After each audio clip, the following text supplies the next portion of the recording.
There we go. All right. I think we should be on the air. Hopefully we are.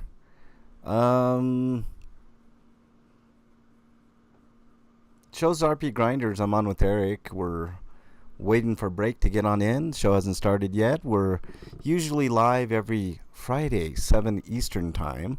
So if you can join us, make sure you go to twitch.com/RPGrinders or just search RPGrinders. We're also live on YouTube, technically. Although that's kind of a weird thing. We need 50 subs on YouTube in order to technically go live. But I think we're good.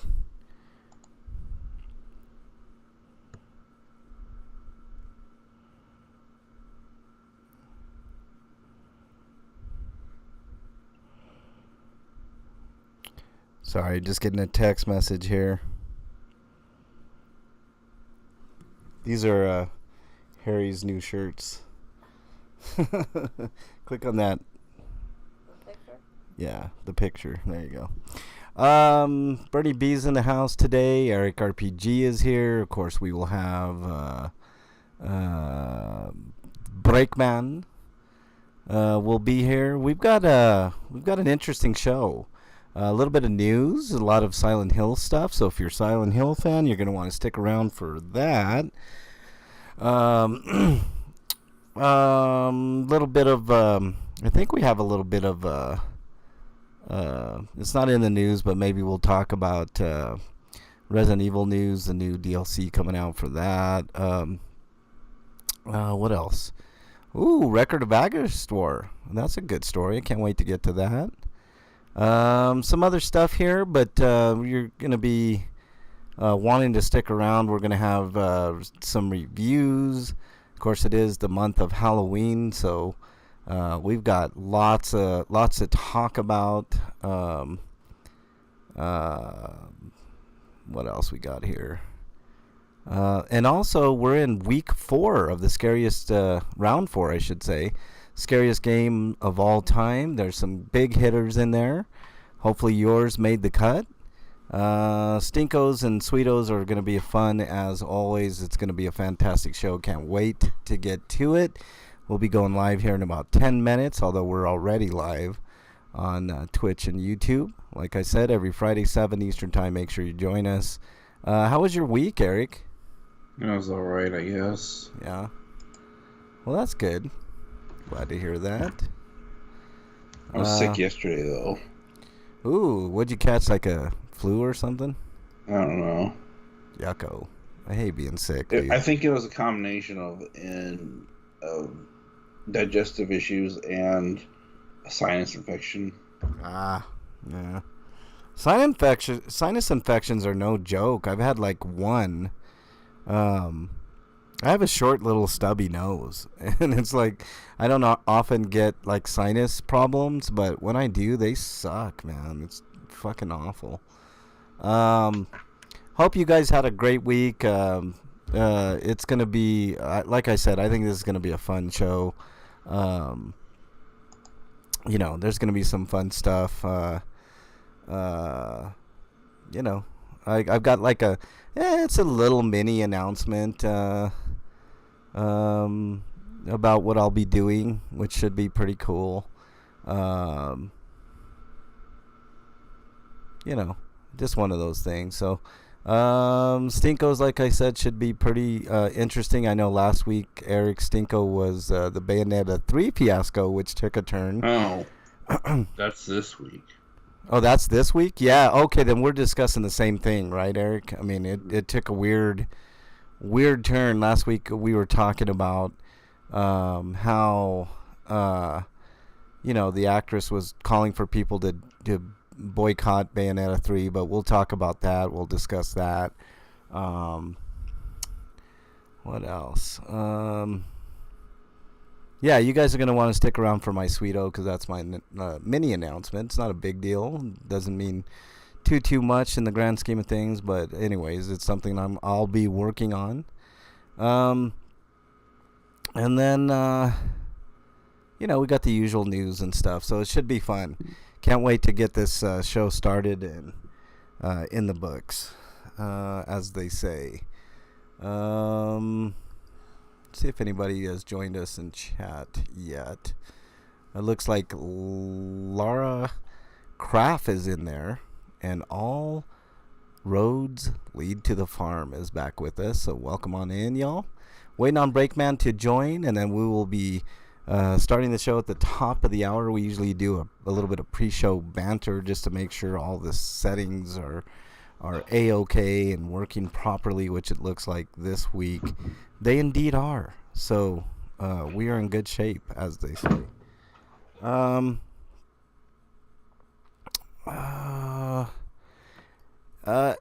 What do you, Eric? Quickly, what do you think of the Resident Evil DLC from what you've seen? It looks fun. It does. The only thing I don't like is that it felt it necessary to lock third-person mode, and as well as the accessibility options are also coming with that update behind the DLC itself. You have to buy the Gold Edition DLC stuff.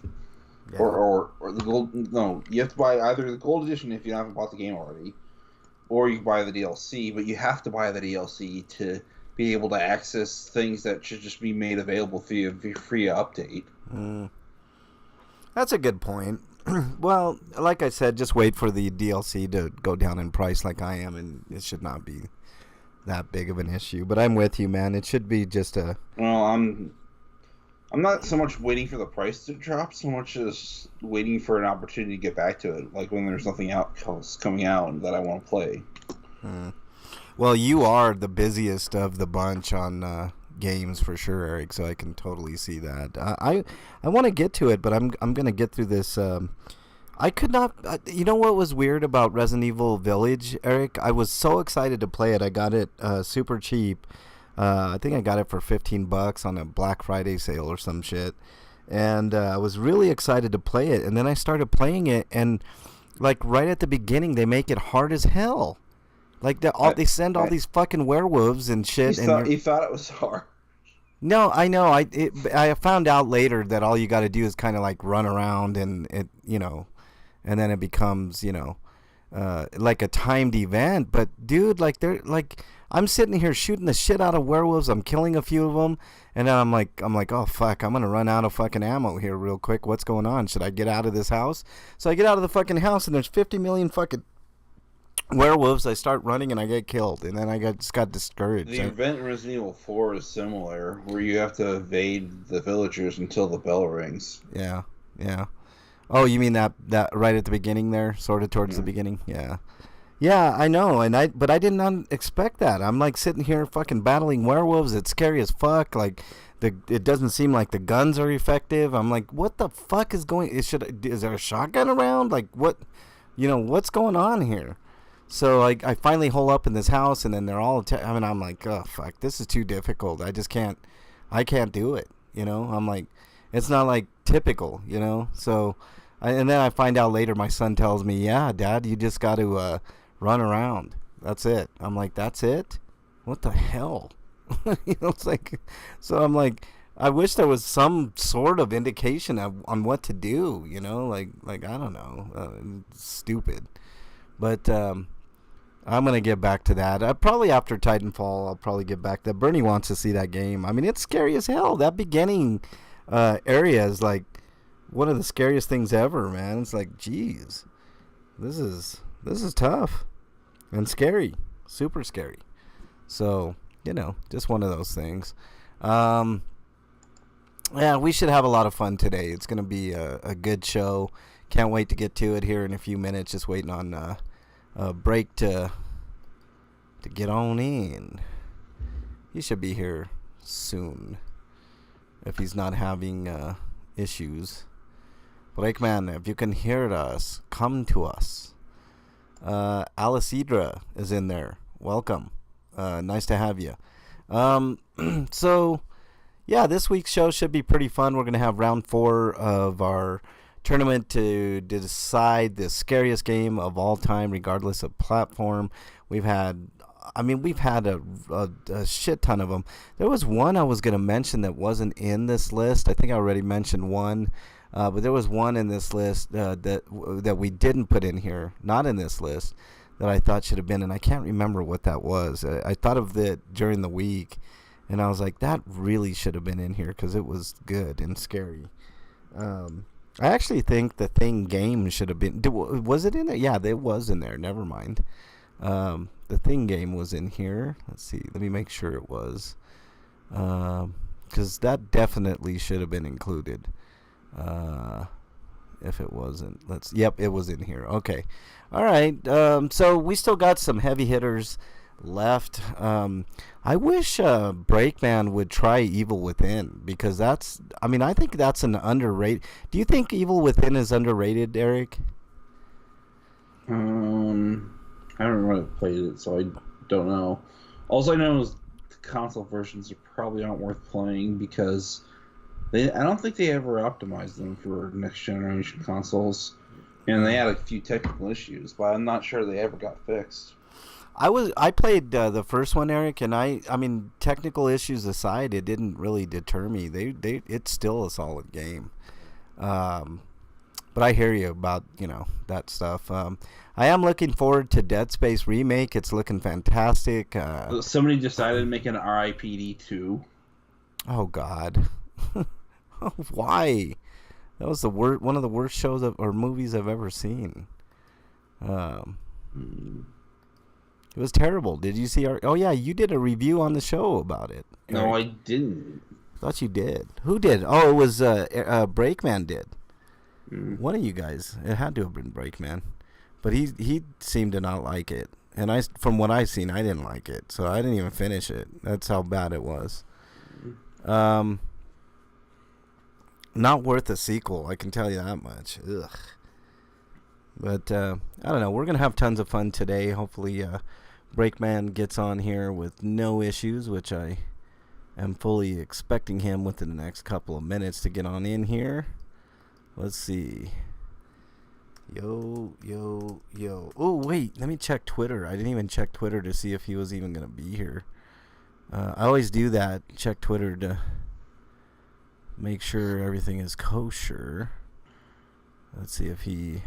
tweeted out. Hold on.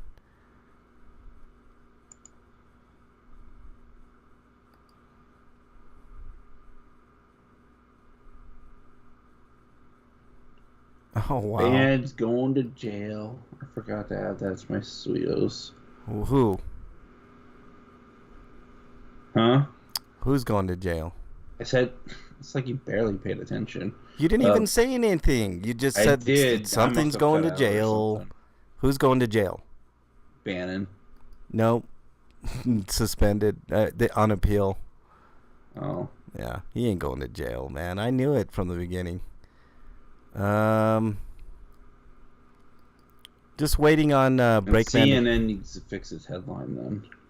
Yeah, they do. Let's see. Alright, I'll follow you. You seem like a cool dude. Alright, I was just looking at Twitter there. Let me see if oh, he's active now. Okay. Let's see if he's ready, and then we'll get this party started. Hopefully everybody's having a great day. I'm having not too bad of a day. Hung out with Bernie B. That's always nice. According to the internet, Black Adam's a divisive movie that y'all that like or really hate.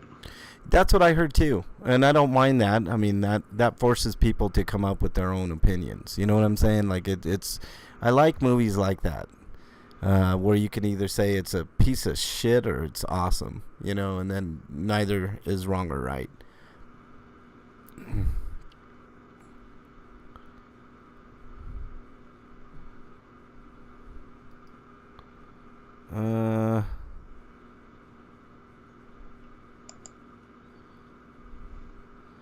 All right, just waiting on Break to get on in here. I think he's close to. Yeah, I see he's online on Skype, so we should be good to go there. Also, the Trump stuff's ridiculous because, he's being subpoenaed and he's got a date which he's not gonna honor Right. again. Right. And He's not going to honor it. It's not going anywhere, and if they who had the cares? balls to just arrest him for not honoring his court date, they should just lock him up. What do you think would happen if they offered you that subpoena and you were just to be like, I don't think I'm going. I'm gonna appeal this. I'd toss your ass in jail because I'd hold you in contempt of court. Right. That's exactly right, man. Why if you're not going to shut up, you might as well be admitting your guilt anyway. So we're going to throw you in for at least that. I don't understand why. It's really weird, Eric. I really don't get why either the Democrats or the Republicans are afraid of Donald Trump anymore. I mean, they can cut ties with him, especially the Republican Party. Just cut ties with him. It'll be fine. You guys will be okay. You can still be douchebags, and Democrats can still be douchebags too. I mean, it is what it is. How the fuck is this a donut? What? Where's the donut in this fucking thing? Look, I gotta copy this image. Trying to get a hold of Break right now. He's having usual issues. There's apparently a donut in there. All right, let's take a look at this thing. Where? Oh, it's on top. It's that thing with the powder on it. But it's what thing with powder? You see, like that, right underneath the caramel on top. That's the donut. I mean, yeah. I mean, it's a small ass donut. And It's barely connected to itself, but I guess it's a donut. Yeah. All right, just waiting for Breakman to join. He's having issues. To eat it with a spoon. Hey, Breakman, do we have you? Yo, Breakman. Yes, we got you. Hello? I heard you. Do you hear us? Oh, you can hear me. It looks kind of like a dilapidated cooler. Yeah. Do you hear us, Break? What? Do you hear us? Do you hear us, Break? Okay, cool. Yeah. All right. Just making sure, man. It's like one of those things. You just have the worst problems with Skype, man. I honestly think it's your computer. I don't think it's Skype. I know it's this computer. It has to be. Yeah. Because I couldn't get this goddamn computer to start for most of the week. I was working on it earlier today to make sure it was working for the show. Wow. Okay, well, good. I'm glad it's working, man. We need to start a break. This is what we call working, but whatever. Well, it's sort of working. We need to start a GoFundMe for your for a new laptop for you, Break. I'm half serious about it, dude. It's time, man. We need to get you one, man. I'll contribute when I can. And we don't have to put a firm date on it. Whenever it happens, but the quicker it happens, the quicker you have a laptop to get rid of this shit problem. You know what I'm saying? Like get it done and over with. Skype, I'd also need to get like a different cable provider or internet provider. Yeah, that would help too, man, for sure. Okay, well, we're gonna have a great show for y'all today. You ready to go, Break? My shit's loading. Let's give you a couple of seconds here, man. We can still do pre-show banter. Hey, real quick question for you, Break. You think Trump will ever get justice, or have they waited too long? And I like the whole what's going on right now is just irritating the shit out of me. Like, instead of we don't want to prosecute him because it's right before election time and it might be considered political. But he's not even in an office. Like, it's so dumb. He's not in office. He's not in an election or anything. It's ridiculous. Yeah, it's pretty stupid. He hasn't announced. Like, if he would have announced, that would have been a different thing, right? Then he would have been like, sort of pre-running, I guess, and then you could have made that argument. Although, why should justice ever fucking care if you're running or not? That's what kills me, Break. You know what I'm saying? You shouldn't be allowed to run. I agree. I totally agree. But sorry, he went in the bathroom and I was eavesdropping. Yeah, no worries, Mrs. Break. Honestly, I agree with you, but I mean, in all honesty, like he it's just absurd that they're holding this whole thing up. I think they've been doing this on purpose so nothing happens. You know what I mean? I wouldn't be surprised. Yeah. I think the Democrats and Republicans are both made of the same cloth. There's no difference. I mean, they take from the same donors. And Break and Eric have talked, and I have talked ad nauseum about how money in politics is, nothing's going to change unless you get money out of the politics, and you get more than a two-party system. You know what I mean? Can you hear me? Yes, I can hear you. Okay, this headset's not fucking working. You're hearing the microphone on my laptop. God damn it. Oh wow. I can definitely hear you though. I mean, we need to get you a new laptop, bro. Your laptop. I think I'm gonna start it. Breakman's GoFundMe for a new laptop for RPGrinders, man. Yeah, we'll get you a new laptop, man. This is, you've suffered long enough, Break. You've suffered long enough, my friend. It's abuse. I've been abused by this laptop. I think you had a little bit of what do they call that, Stockholm syndrome with that laptop, man. It's like, I can't say no. I can't get rid of it. I know, like this laptop. No, don't talk bad about this laptop. I know it beats me, but it loves me too. You don't see the good side in this laptop, do you? Oh yeah, what's that? What's that, Break? Laptop's fine. It's just fine. It runs fine when it runs. Yeah. Okay. All right, man. You ready to go, Break? Sort of. Yeah, I guess. I'm loading my links. They're working. Okay. Eric, you ready to go? Yeah. All right, let's start. Let's get this party started. Hey, it's 7-Eleven. Episode 7-Eleven. That's pretty cool. All right, here we go.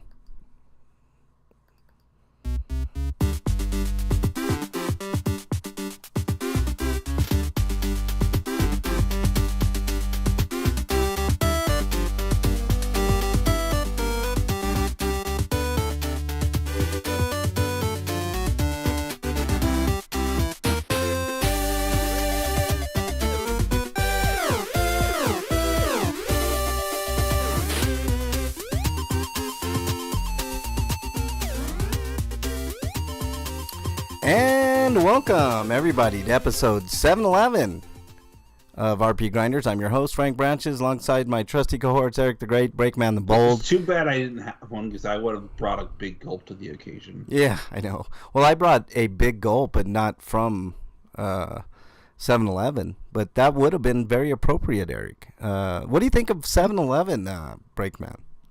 I remember when you could buy porn at 7-Eleven. I remember that too. By my college, and it was like it was the closest place to buy porn, or one of the closest. Yeah, and like they had it like behind like black things, but you could see like Penthouse or Playboy or whatever. They made a killing off of those magazines at one point.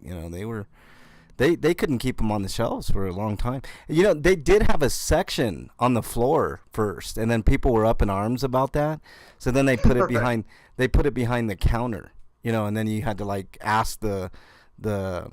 I mean, they were more like security guards at that point, I mean, how absurd it got. Like they started putting those black covers like on Cosmo magazines and stuff like that because they started saying like everything was sexual. Yeah, like you couldn't. Yeah, exactly. Cosmo even had the black covers because I mean, heaven forbid you see a chick in a tube top. I mean, hell.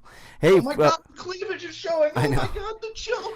I never understood this country when it comes to like sex, man. Like violence all day long. You can shoot people in video games and watch people blow people up in movies and all this, but oh my God, cover your eyes for those titties. It's like, come on, man. I was kind of thinking that as I watch a lot of cartoons. I was kind of thinking that as I'm watching these cartoons, like they're really hesitant to show like kissing, punching, kicking, blowing shit up. That's all fine. I mean, no problem. I mean, even like think of the Teenage Mutant Ninja Turtles, man. They could blow up shit, blow up the Foot Clan. Unless you're in the UK, where they have the censored nunchucks and had to call them the Hero Turtles because ninjas were apparently banned. Yeah, and then like they show I hate eight. when they switch to the nunchucks. That sucks. Yeah. Like that always bothered me too. Like why those? Those are like not sharp. And then April O'Neil's like outfit was always that yellow jumpsuit thing that you never saw anything. So it's like non-sexual, you know. It's like, what is April really a chick? Also, I don't know why, but Phantasy Star 2's original localization had the claw weapons changed to bars for whatever reason. Whatever. Hey, our good friend Freak 5 is in chat. What's up, Freak 5? Nice to have you in there. I can only assume it has something to do with that ninja thing. Yeah, maybe. Because some ninjas and certain ninjas shows fight with claws. Right. Welcome to the show, Freak 5. Thanks for joining. We haven't even really gotten into anything, but let's get into the news.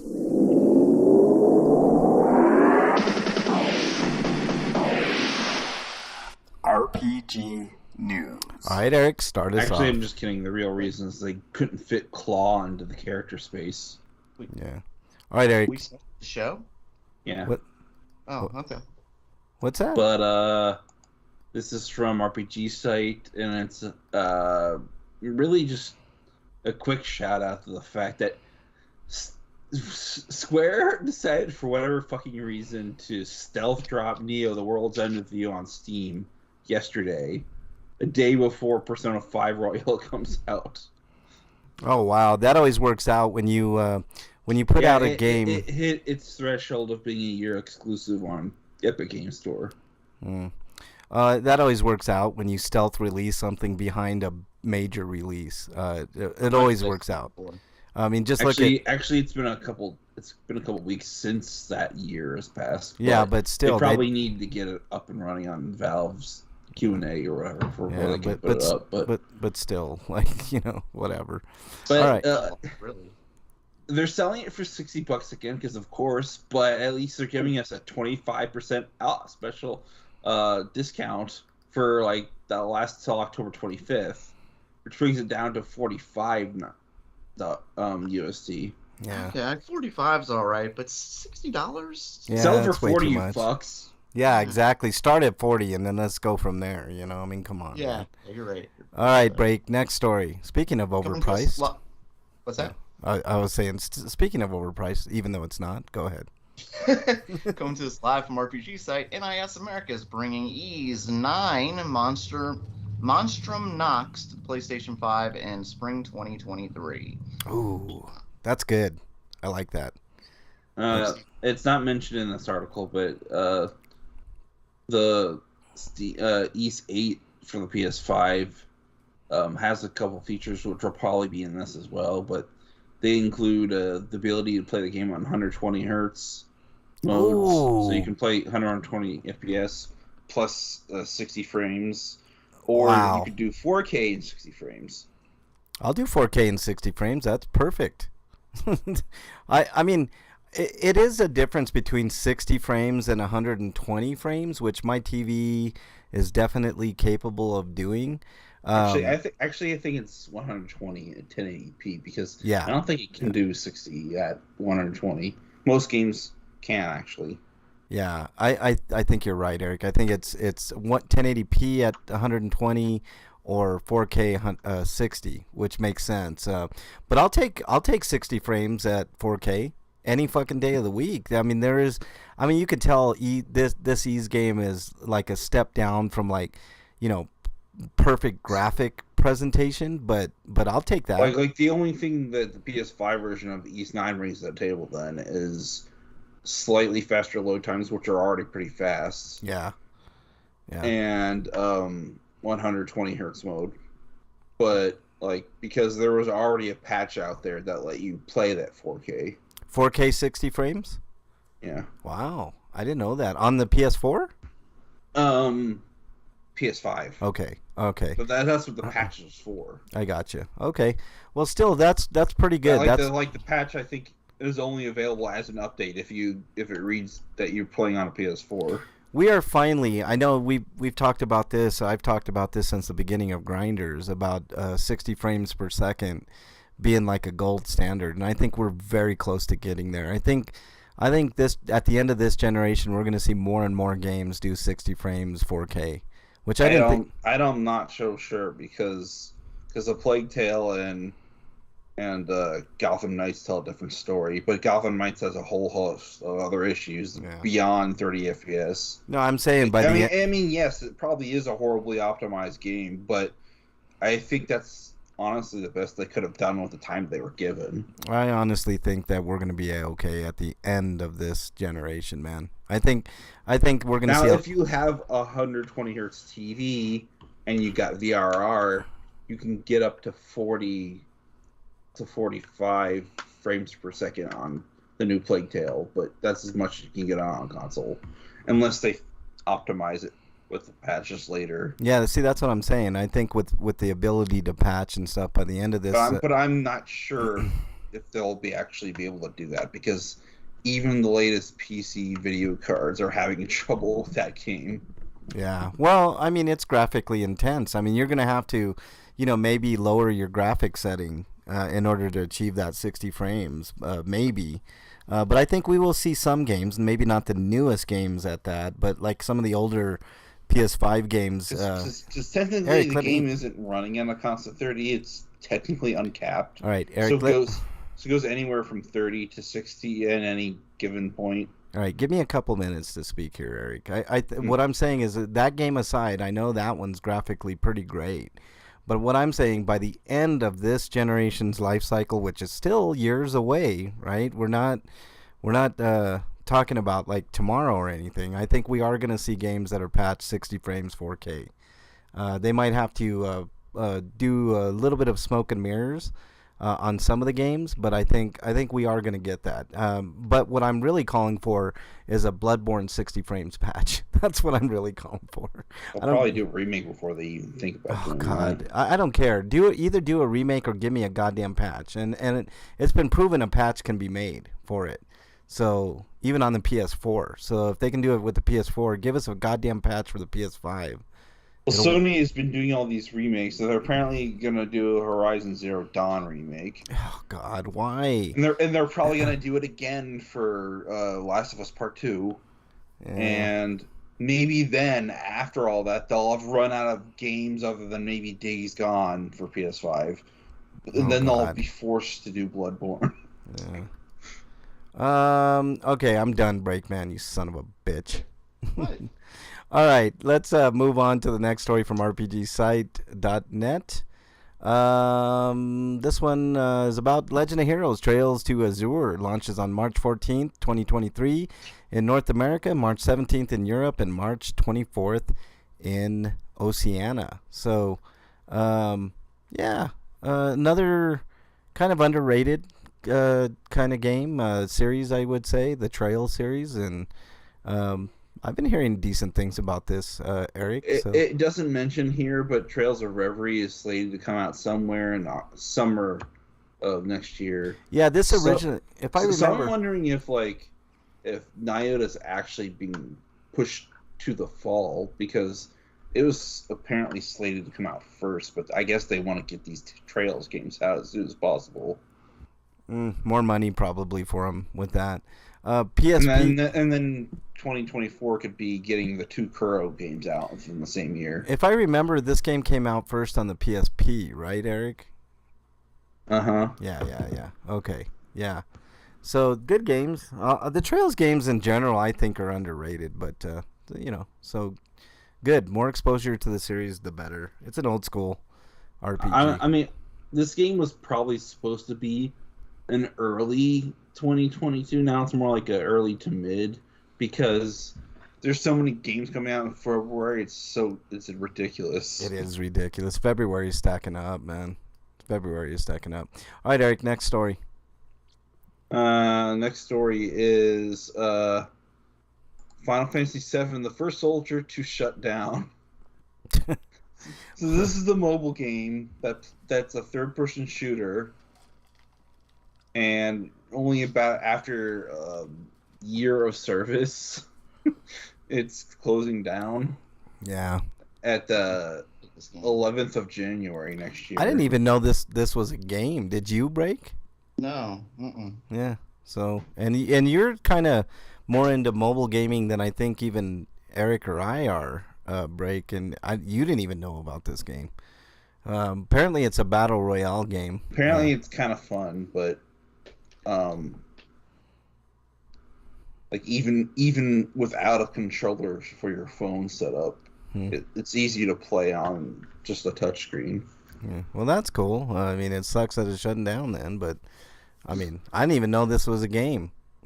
So, whatever. All right, Break, next story. Coming to us live from Gomatsu, Record of the Agarest War, coming to Switch in March 2023.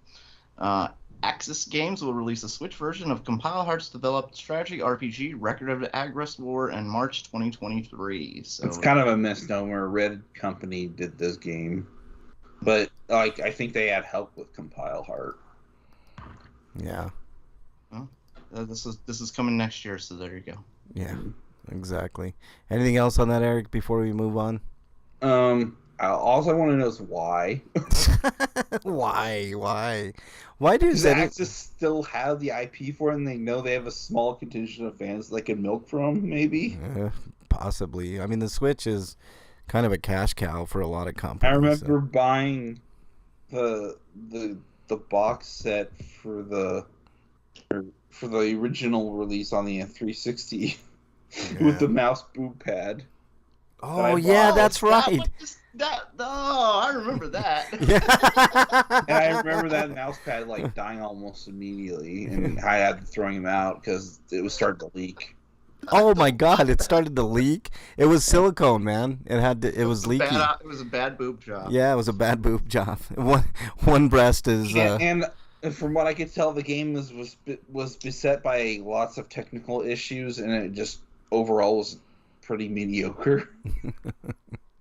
Yeah. And obviously the biggest draw was supposed to be the fan service, but I don't know if you'd honestly want to torture yourself with a mediocre gameplay to get to the fan service. No, if it was I mean, that definitely helps, Eric, but it's got to be at least a decent game for it to be driven up a notch by fan service for me. Well, are they gonna tone down the fan service because it's coming to Switch? Most likely. But since I wasted my money, maybe I could get code from Axis, and maybe they've actually improved the gameplay somewhat. Yeah, probably not. Switch is going to war on the human body. And Nintendo has, Yeah. They don't like butts or boobs. I mean, it's got to play better than the PC port that the game had. Ghostlight did, which didn't do a good job apparently because it has even more technical issues. We were kind of discussing that, Eric, or Breakman. We were like, I don't understand the United States in general, and Nintendo. You can throw them in this mix, like violence all day long.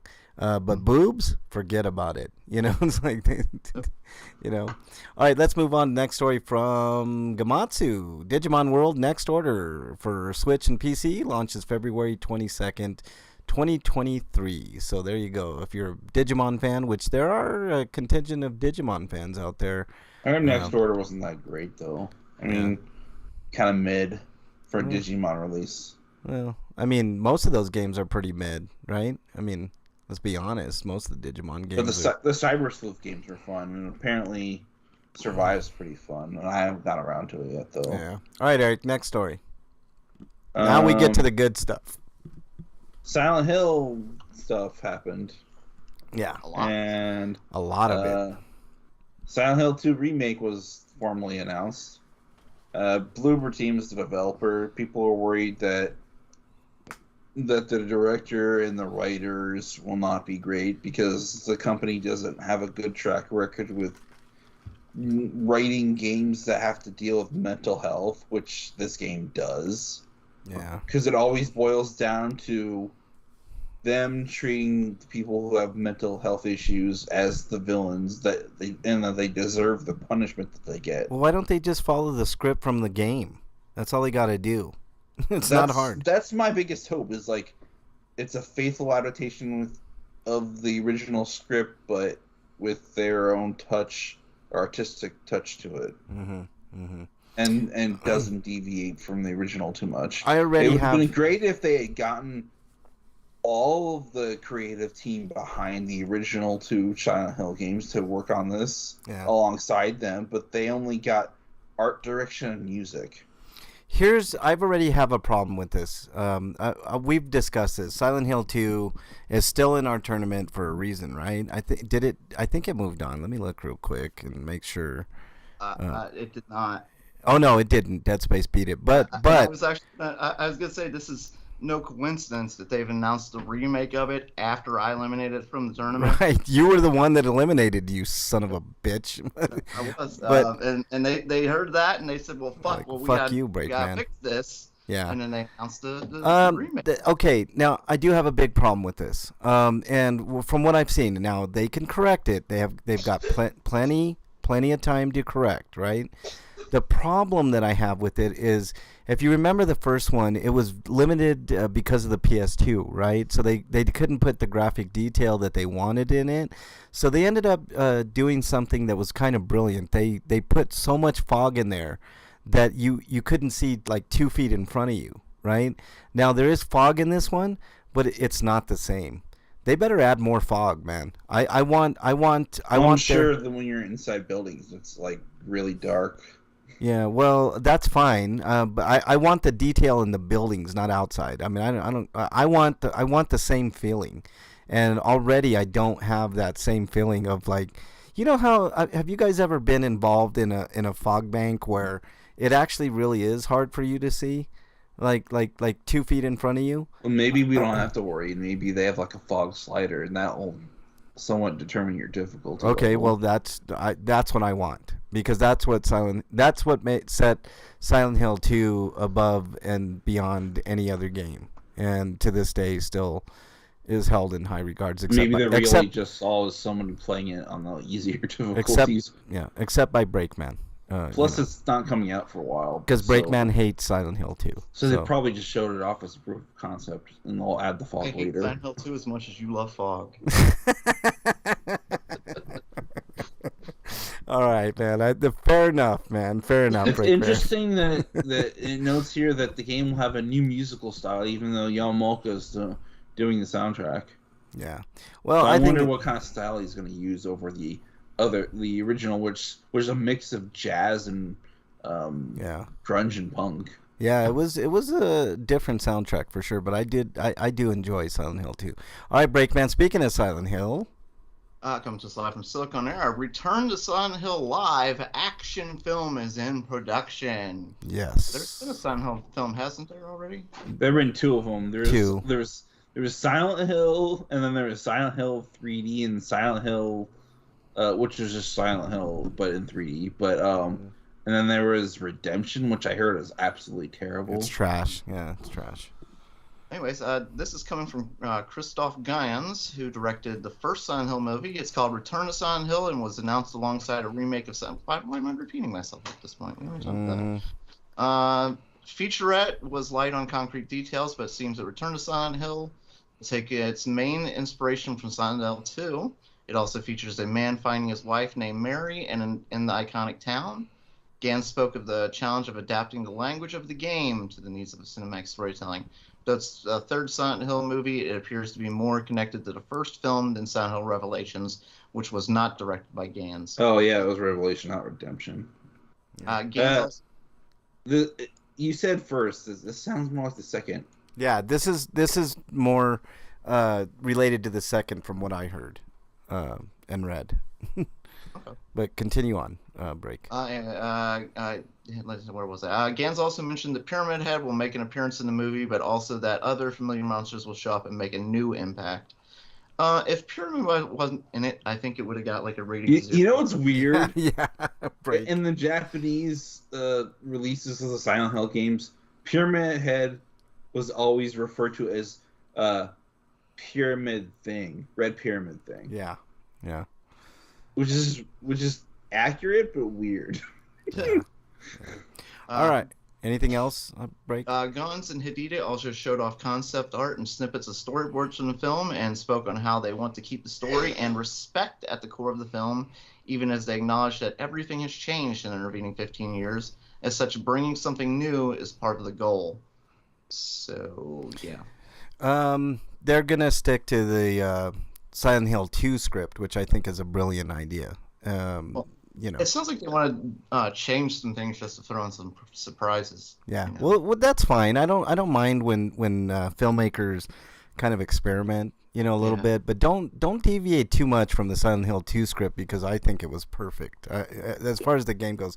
But he said something interesting here that I want to kind of expand on a little bit. He talked about translating the game, not logic. What did he say? It was the language of the game. Language. Okay. See, this is brilliant, and I'm glad that they recognize this because you can't just take a game and automatically put it to screen, and it's that easy, right? There's a reason why it's harder to bring a game to life on screen. Not too many people can do it. I mean, I think he did a decent job with that first Silent Hill movie. I didn't think it was as bad as what some people thought, but it really is hard to get across the game mechanics through to a movie. You know what I mean? Well, I think a lot of the problem in the past has been people who really don't understand games are the ones Yes. making the movies. Yes.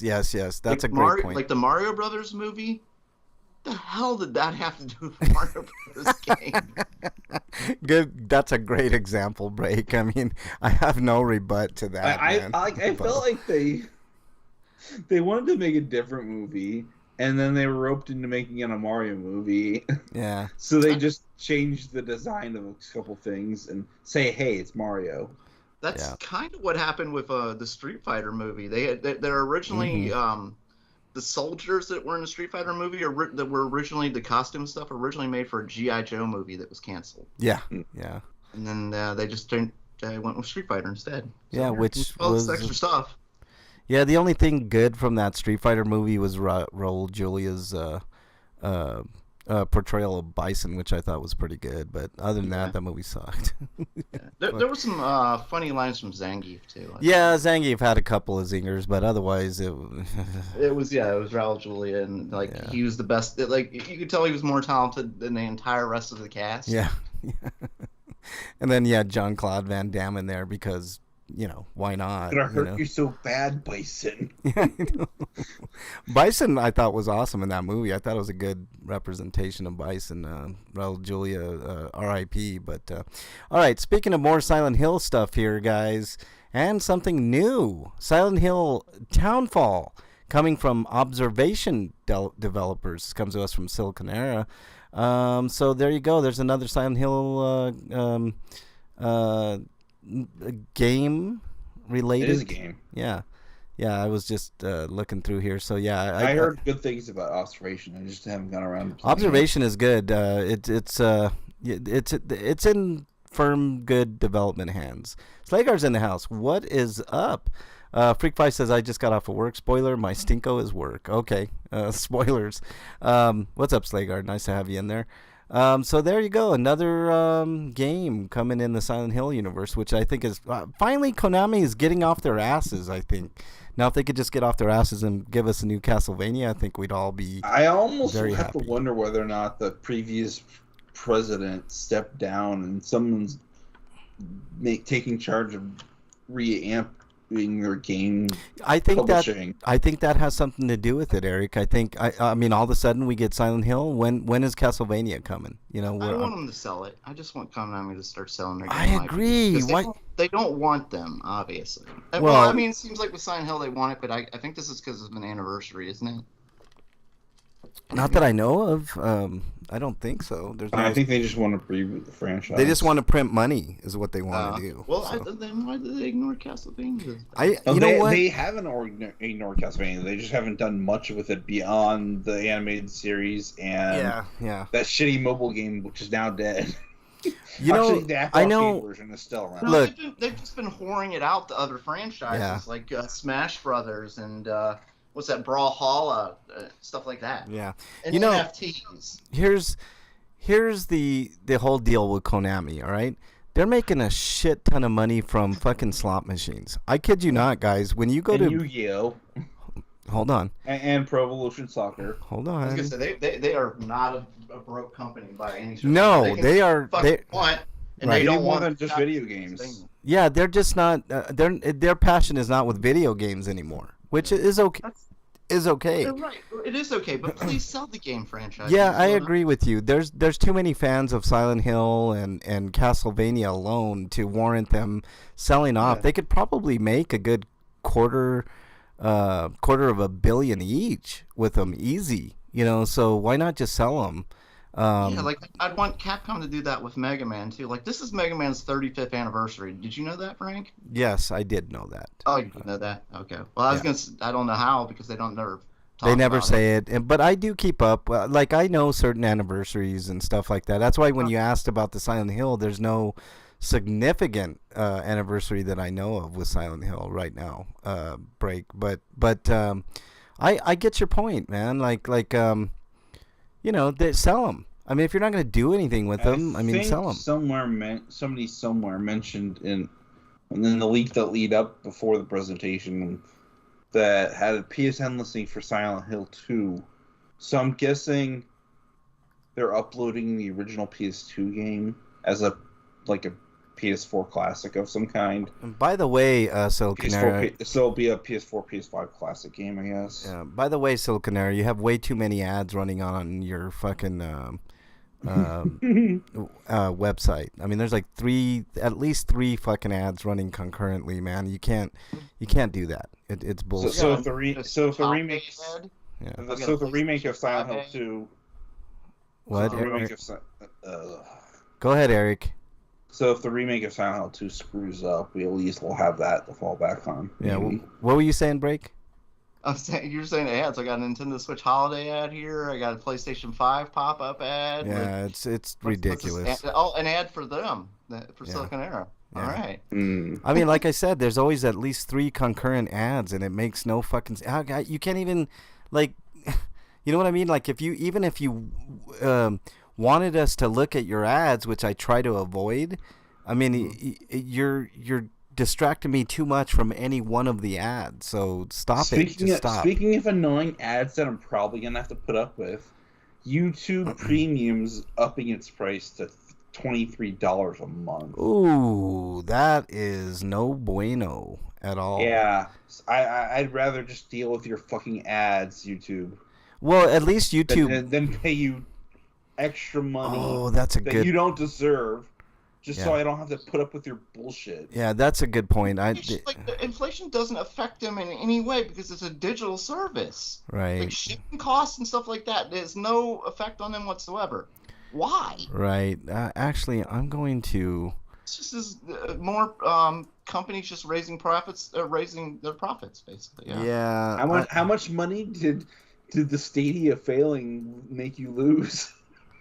Oh, they don't. That's a drop in a bucket, man. That's a drop in a bucket. Justification, then. They need to make up the shortfall. Yeah.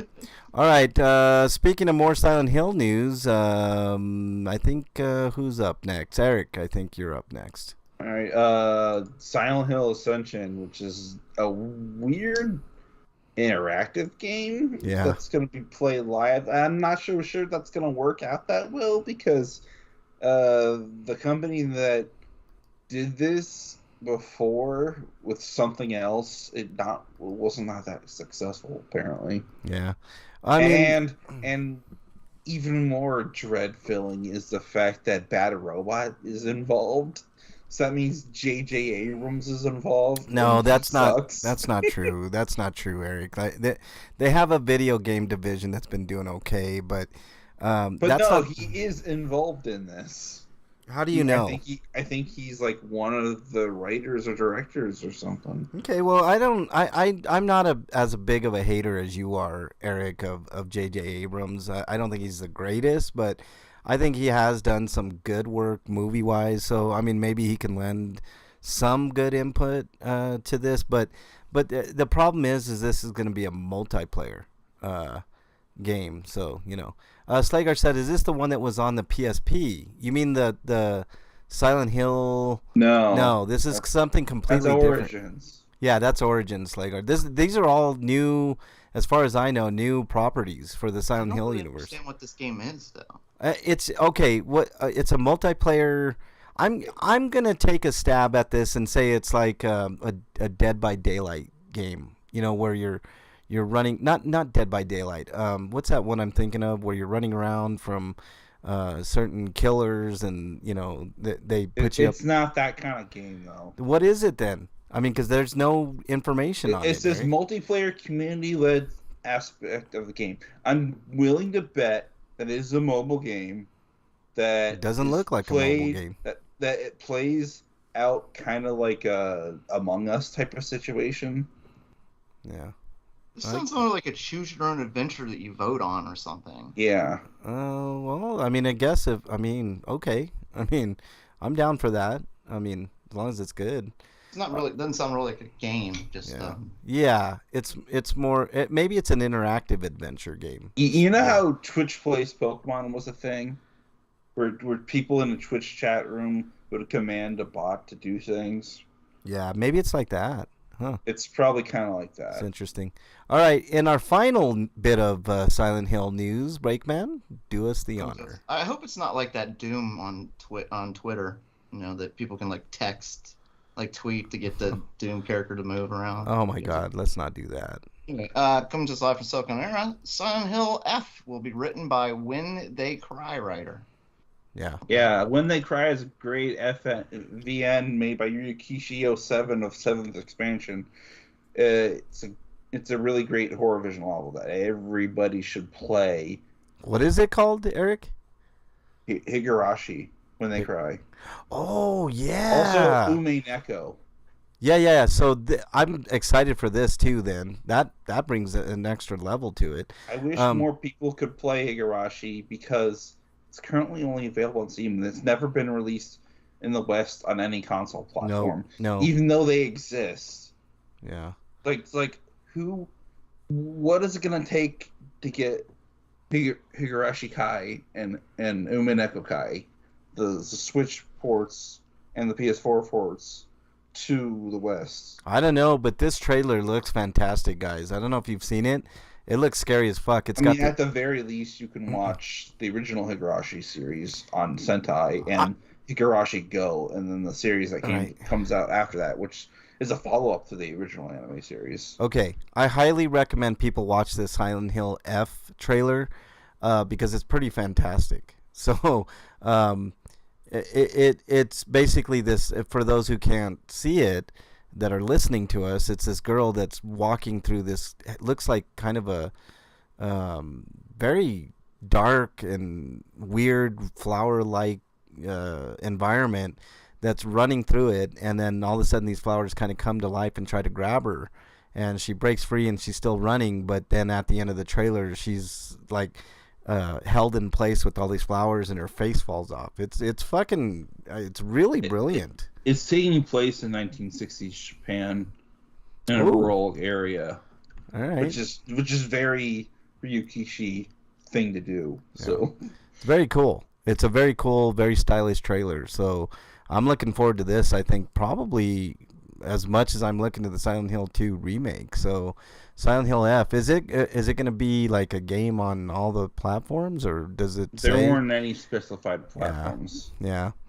So I don't know. But it's cool nonetheless. I just hope it's not a mobile game. That would really suck. But anyways, looks cool from the trailer so far. So big hopes on that.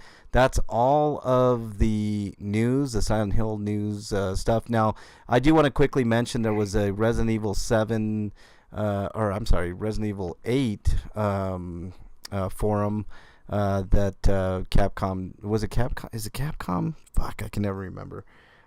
Frank's old. Yeah, that they did, and it showed. Capcom or Crapcom? I don't remember. Oh, how dare you? You're exiled, Eric. You son of a bitch. But it was really cool. It had the DLC looks really good. So it also showed a little bit of Resident Evil 4. It did. It showed a little bit of Resident Evil 4 remake and Reverse, if anybody cares. The RE4 remake looks really cool. Also, they're going to do a third-person mode, and I think 60 frames, and I don't know, some other shit. So it's an upgrade, but the downfall is the game was already in 60 frames. Okay, so they're doing 120. 120, yeah. So the shitty thing is you have to buy that DLC in order to get all the extras, technical stuff. So, but Freak 5 asked you the question, Break, did you see this week's Beavis and Butthead? No, it wasn't on there when I went Thursday night. Oh. Look. The last one is good, dude. It's Maybe really you good. checked Was the it wrong Friday time. or something? The last one, what was the last one? It was bones and something else. You didn't see the one with the bones where they were collecting bones to make a museum? Yeah, I saw that one. I think that that's was last week. Is there a new one this week, Freak? I mean, I didn't see it. But last week's was fantastic. They were actually making money. It was surprising. They could have, if they weren't stupid, they could have banked, Yeah. I haven't watched any of that yet. I know. You should watch it, Eric. It's so good, man. They really did save the best for last, man. They're It was so stupid. It was awesome. And then Beavis got super upset, man. It was That was the best fucking scene. It really was, Him man. getting pissed off at a guy on a dating show. That's what it was. Catfish. Got pissed Catfish. off. Was it Catfish or was it No, it was Ghost? Ghosted. Yeah, Ghosted. Yeah, I'm sorry. I've seen that show. It was boring, but I've never the whole, seen it. well, just to explain to Eric. Apparently, I don't want to know. I want to watch it later. Okay. It's really good, Eric. It's really fucking funny, man. It's so good. We should spoil it for Eric. You know what ghosting is, though, right? Yeah. Yeah. Okay. There's an MTV show about like people searching for the ghosts. people that ghost them. Yeah. Yeah. Yeah. And I think it's an all-time classic episode, Break. I really do, man. I think that holds up with the no laugh. I think no laughing is my standard. You ever remember that episode when they were in class and Buzzcut guy was like, having sex education and they couldn't laugh because if they laughed they got Right, expelled. I do remember that. And they're like, and we'll even be talking about the penis. And they're like, like holding it in. And then the bell rings and they go outside and they're fucking like. Did Mike Judge do that character too? I don't think so. I think that's not one that Mike Judge, he said last week's. Yes, he did see it, Freak 5. You son of a bitch. Check your glasses. You're exiled, Freak. I think that was the season finale, actually. That's why I didn't think there was a new one. But Boo. I know. I wish they would come out with one a week, man. Out for the whole year, man. It would be awesome. Yeah, that would be even if they just made fun of like, I don't know, TikToks and shit, I think that would be funny, man. But whatever. Yeah, there's plenty they could make fun of. Plenty. Yeah, they could do like a South Park thing. Although I don't think it's as easy to produce Beavis and Butthead as it is South Park, because South Park's got their like South Park Maker software that they could quickly put stuff together. I think it's a little different with Beavis and Butthead, but whatever. Let's. Well, every South Park episode is done like a week. Like they have this insane. Yeah, I know, it's crazy, man. Those guys work really, really hard. Yeah. I mean, they really do. All right. Are there any homie discounts that anybody knows of? I know that there's there's a lot of less than $5 games like Metal Gear Solid 5 for like $4 or $3. Tomb Raider Definitive Edition's like $3 on PlayStation. So they're having a bang up sale on PlayStation right now. Anybody know if Xbox or Nintendo, if they're having any good sales? Nope.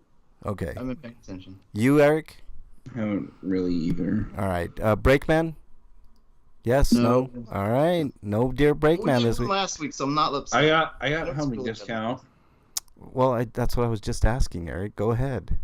I put it in the thing. You didn't see it, apparently. What? The PlayStation Plus game catalog for October. Well, shouldn't that have come out like 2 weeks? I thought that was old. Yeah, October's almost over. Yeah. Yeah, we didn't do it last week. All right. Well, here we go. What's new? You kind of skipped over it last week too. So, Grand Theft Auto Vice City, the Definitive Edition, and the Medium are on, and those are the PS5 games. This is for the extra and the premium tiers. By the way, that's what the game catalog is, just for those people who are on those tiers.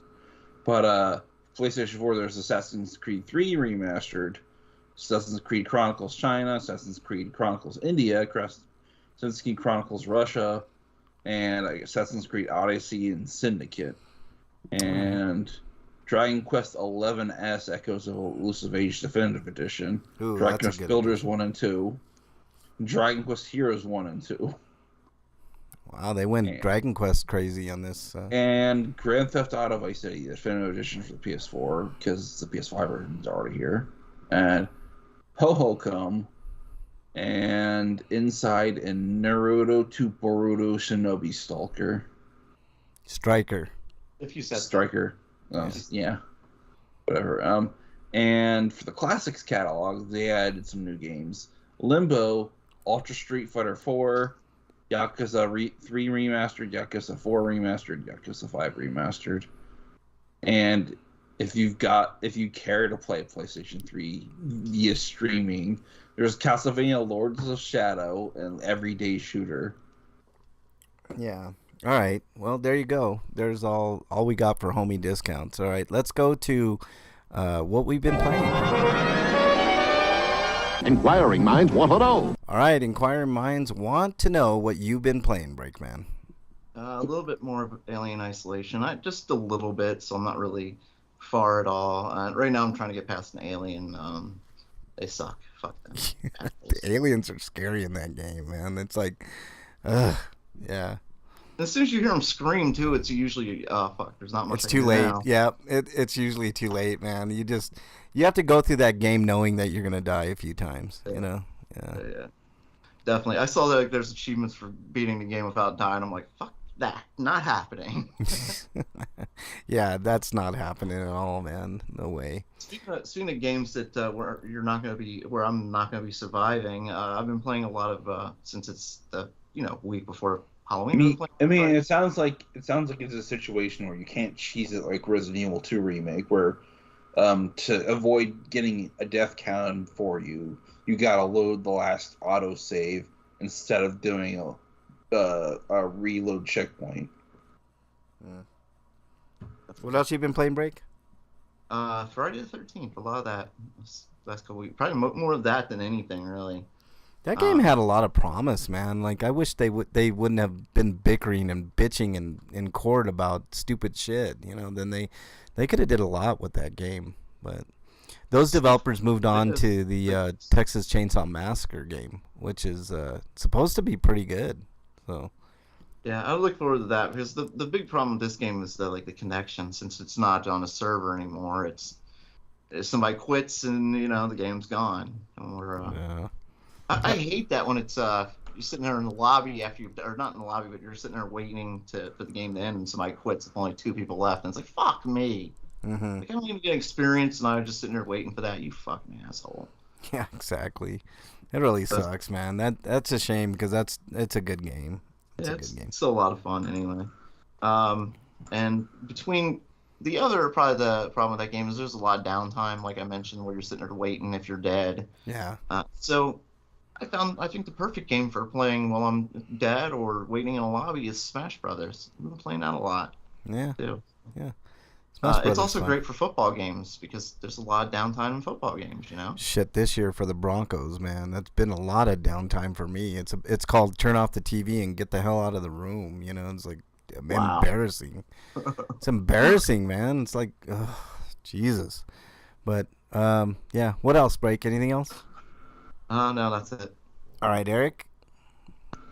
I've been playing some Plague Tale Innocence. Requiem, the second game. Once that was released on Tuesday, and I quit playing that to play Persona 5 Royal, though. I started playing that today because that's out. Ooh. But that's you mean out on PC or what? Everywhere. Yeah. Persona 5 Royal is an old game, dude. I have that.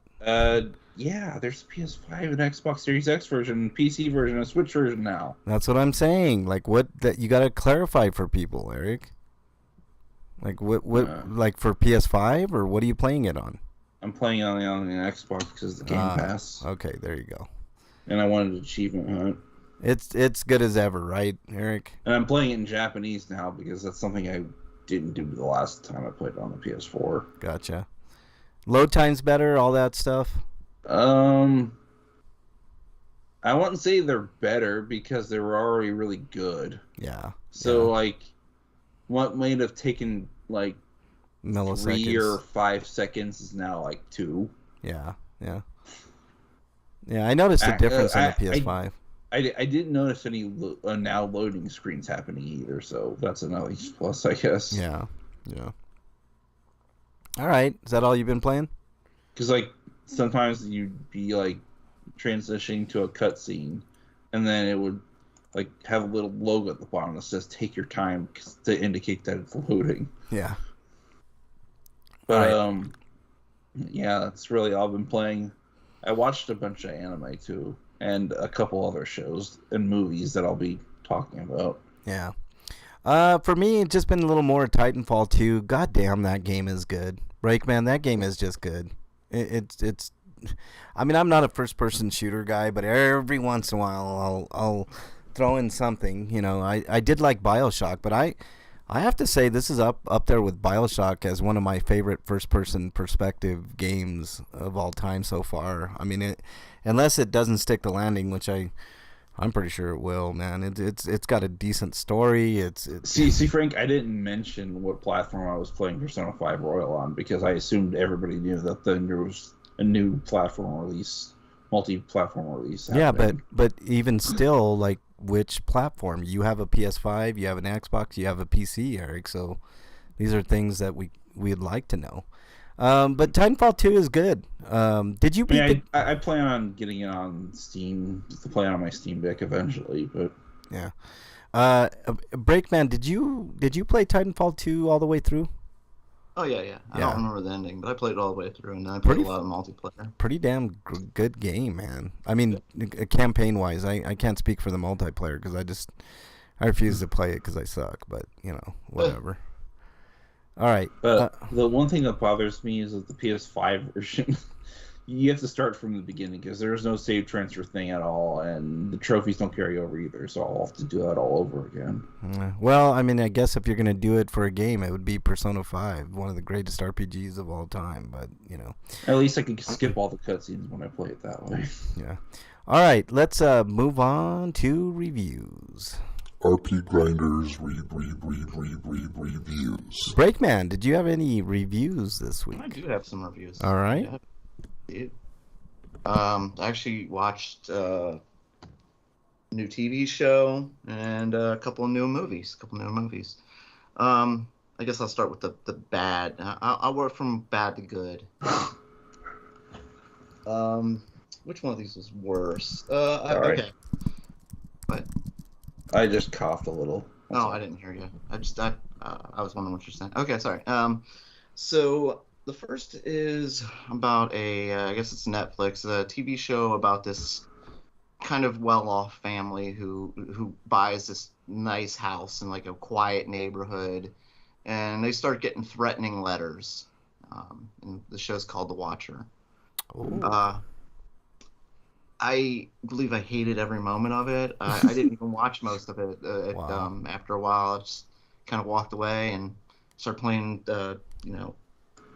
Smash Brothers and whatever. Just I hated the characters. The couple that I'm supposed to feel bad for, I just thought they were insufferable. You know, there's I'll talk about it after. There's a series that makes me feel that way, and I'll talk about it after you finish your review here. I Break. think this Breakman wants to say something about it. Yeah, go right ahead. Do you? Come on, Mrs. Breakman, you can do it. Yeah, don't spoil it though. She said it was a waste It of was time. a waste of time. Okay. Yeah. All right. Yeah, That's it was definitely a waste of time. Characters sucked. They're like the people you're supposed to be kind of like feeling bad for, like they're just like the guy was just angry and yelling half the time, and all the neighbors were all insufferable. It was just like, I can't take this shit. You know, there are very few series like that where almost every character is irredeemable. Break. But I'll go ahead and finish your review, and I'll talk quickly Well, about. there was like a kid, I think. There's a little boy in this show, so he's okay. Yeah. And there was like a guy with definitely mental issues, and like he wasn't bad, but everybody else sucked. His mom was horrible. Okay, you want to? So anyway, the Watcher's a piece of crap. It's supposed to be like a mystery as to who's doing it. I could spoil it right now.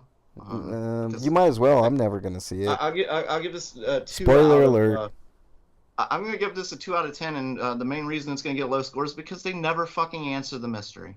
Oh wow! So they're keeping it for like a season 2 type thing. I guess, or whatever. Like there are a bunch of misnomers. You know, like, oh, this person confesses and this person confesses, but then, like, no, they never even figured it out. Oh You have a boy. mystery and you don't fucking solve it. Like, what the fuck? Yeah. Maybe what if the idea was they were all the Watchers at some point? Well, the thing is, it's based on like a true story. So, and the true story is like the people never actually find out who did it. But this is based on a true story, like not like The Conjuring is based on a true story. You know? Right. You The series. give us the fucking answer and shit. Like, You know, it was right. bullshit. So don't watch The Watcher. It's just gonna feel you leaving. You're gonna feel empty after watching The Watcher. Yeah, you know, a series that I was like, I don't know why the fuck I watched so much of it, but I realized that why am I watching this at some point? I just stopped watching after like 6 or 7 seasons. Was Shameless. I fucking hate that show, and it's because there's no good character in it. Like every single one, like you mentioned, a kid. There's like one kid that. The only reason that he's not a piece of shit is because he's not old enough to be a piece of shit yet. Right, You know? exactly. You know, it's like, but everybody else in that series is an absolute fucking piece of trash. You know, and they all fucking suck, and they're all, I don't know. It just, Yeah, they don't deserve each other. Just go away. Yeah. Be with each other, not with us. I don't know why that series was so fucking popular. Maybe because people like watching train wrecks. You know, it's like, fuck, it's Shameless. From what I could tell, that's what the follow up to the Death Note writers. It was called Platinum End, and they made an anime adaptation of it, and it's basically the same premise where they're in a situation that's similar to a death game, but they're all kind of assholes. Yeah. I mean, Shameless sucks. I wouldn't recommend anybody watch Shameless, even though a shit ton of people did. I think it's like Showtime's most popular show ever or some shit, but it's awful. Like, what the interesting thing about Death Note was that you were supposed to see just how far the villain could go before they their plot blew up in their face. See, I don't always hate, like, I like bad characters. Like, you need, like, bad guys. Yeah, and I don't. stuff like That. And, Yeah. and when characters are sometimes... I just mean that I like horrible characters usually, but Yeah, I when get they're all it. like insufferable and they're just Yes. not likable in any way whatsoever. Yep, that's what I mean. Like, there's like, You're supposed to feel sympathy for them and compassion for them, but you just can't really muster Yeah, it. You know what I like mean? there's one character in particular that comes to mind, Breakman. Like he's this like teenager, like he's a late teenager, maybe he's like 20 years old or something, but he's like super smart. So like you're supposed to like think like, oh well, maybe he's gonna go to college and all this, and he's like, no, he just wastes his life away, and he's a piece of shit, and you know, it's just like that's the type of thing that you can expect in Shameless. It's just one shitty scenario after another, and you're supposed to think that it's all like whimsical, that these people are stealing from the neighbors or causing someone else misery to get themselves, and it's like, I fucking wished every one of these characters would die, like literally. You know, it's like, holy fuck, it's a train wreck of a show. But whatever. I think that's why people watched it. Maybe that's why I watched it for so many years, you know. But anyways, next review, Breakman. Next, also on Netflix, and I don't know why we watched it. We've sworn before we wouldn't watch Netflix movies ever again. Wait, you watched Marriage Story? What's that? Yeah, we mean it this time. She just said we mean it this time. We definitely mean it this time. But the reason we've stopped and watched this, and we were kind of looking for something like a horror-ish or something like that. Yeah. And this one said written by Stephen King. Oh my God, you didn't do it. Yeah, so we watched Mr. Harrigan's Phone. Oh God, you did it. You took one for the team. The most boring goddamn movie. I again, like The Watcher, like I felt unsatisfied when it was over with. Like I didn't feel like they really, like they posed questions that they didn't give answers to, that thing. But this one at least had good actors. Like Donald Sutherland was the main character. I guess him and the I don't know. The kid was from, you said the It movie? What was he from? Oh, he was from something else. He was a good actor. Like there were good performances in it. It was just so fucking boring, and it was supposed to be. It was highlighted as like a spooky thing of well, I should, I guess, explain what it is, what the story is. Basically, a kid goes to work for a billionaire, reclusive billionaire, as he's getting old, as he's coming to the end of his life. And at a point in the movie, like the billionaire's like really capitalistic and stuff like that. He's a really hard guy to like, because he sees everything as, through like the capitalist lens, like heavy, like he's like the quintessential billionaire type thing. But the kid like bonds with him, and at one point buys him a phone, and shows him how to use the phone and stuff like that. And there was supposed to be like spookiness with the phone, because after he dies, the kid starts getting like kind of gibberish text messages every once in a while. Of course, it has to be. If it's spirit, like ghosts and stuff, they're always cryptic. They can never just come out with what they want to say. But okay. Yeah. But that doesn't even happen until when there's like 20 minutes left in the movie, basically, or like a half hour, 20 minutes. Like the movie's almost over by the time that starts happening. Yeah. Because it builds up the relationship with him and the old man, hidden old man. But yeah, it's boring and unsatisfying, and I'm gonna give that one a 3, I guess. 3. You know what you should have saw instead, Breakman? Incantation, which I'll be reviewing later, and that's an actual Netflix movie that's really good. So, well, this other one is a movie that we saw on, was that Amazon Prime? On Amazon Prime, and this one I actually liked. I liked this a lot, actually. It started off kind of slow as they were, trying to develop it, and they teased you along the way that something was going to happen. And every time you flirt with it, it's like you kind of get a little excited. But the new Candyman movie was pretty sweet. I like that movie, man. I'm glad you watched that. It's on there? It's on Amazon Amazon Prime. Prime or Paramount. It's Amazon Prime. I know. Oh. Yeah, I know these things. Did you like it, man? That's really cool. Yeah, it had like a slow burn to it. I have a perfect analogy, you Breakman, to describe The Watchers. Did you see it too? Okay. But anyways, like I said, kind of a slow burn, because they were not really throwing it at you the same way as the normal Candyman, which is like, I want to find Candyman, and it was about an artist and how like he was kind of connecting to it. Yes. Candyman. Yeah. And how it was connecting to the culture of the neighborhood and the history of black culture and lynching, such like that, especially, which was a big theme of the original, but they didn't really go into it. Yeah, they touched on it in the original, but of course, people would have been up in arms if they, went any further. But yeah, dude, I'm glad you brought that point up, because I think it's as good as a quote unquote. It's not even a remake; it's kind of a sequel. It's a sequel. It is a sequel, because Tony Todd makes a brief cameo in it. Yep. But his character is talked about a lot. Yes.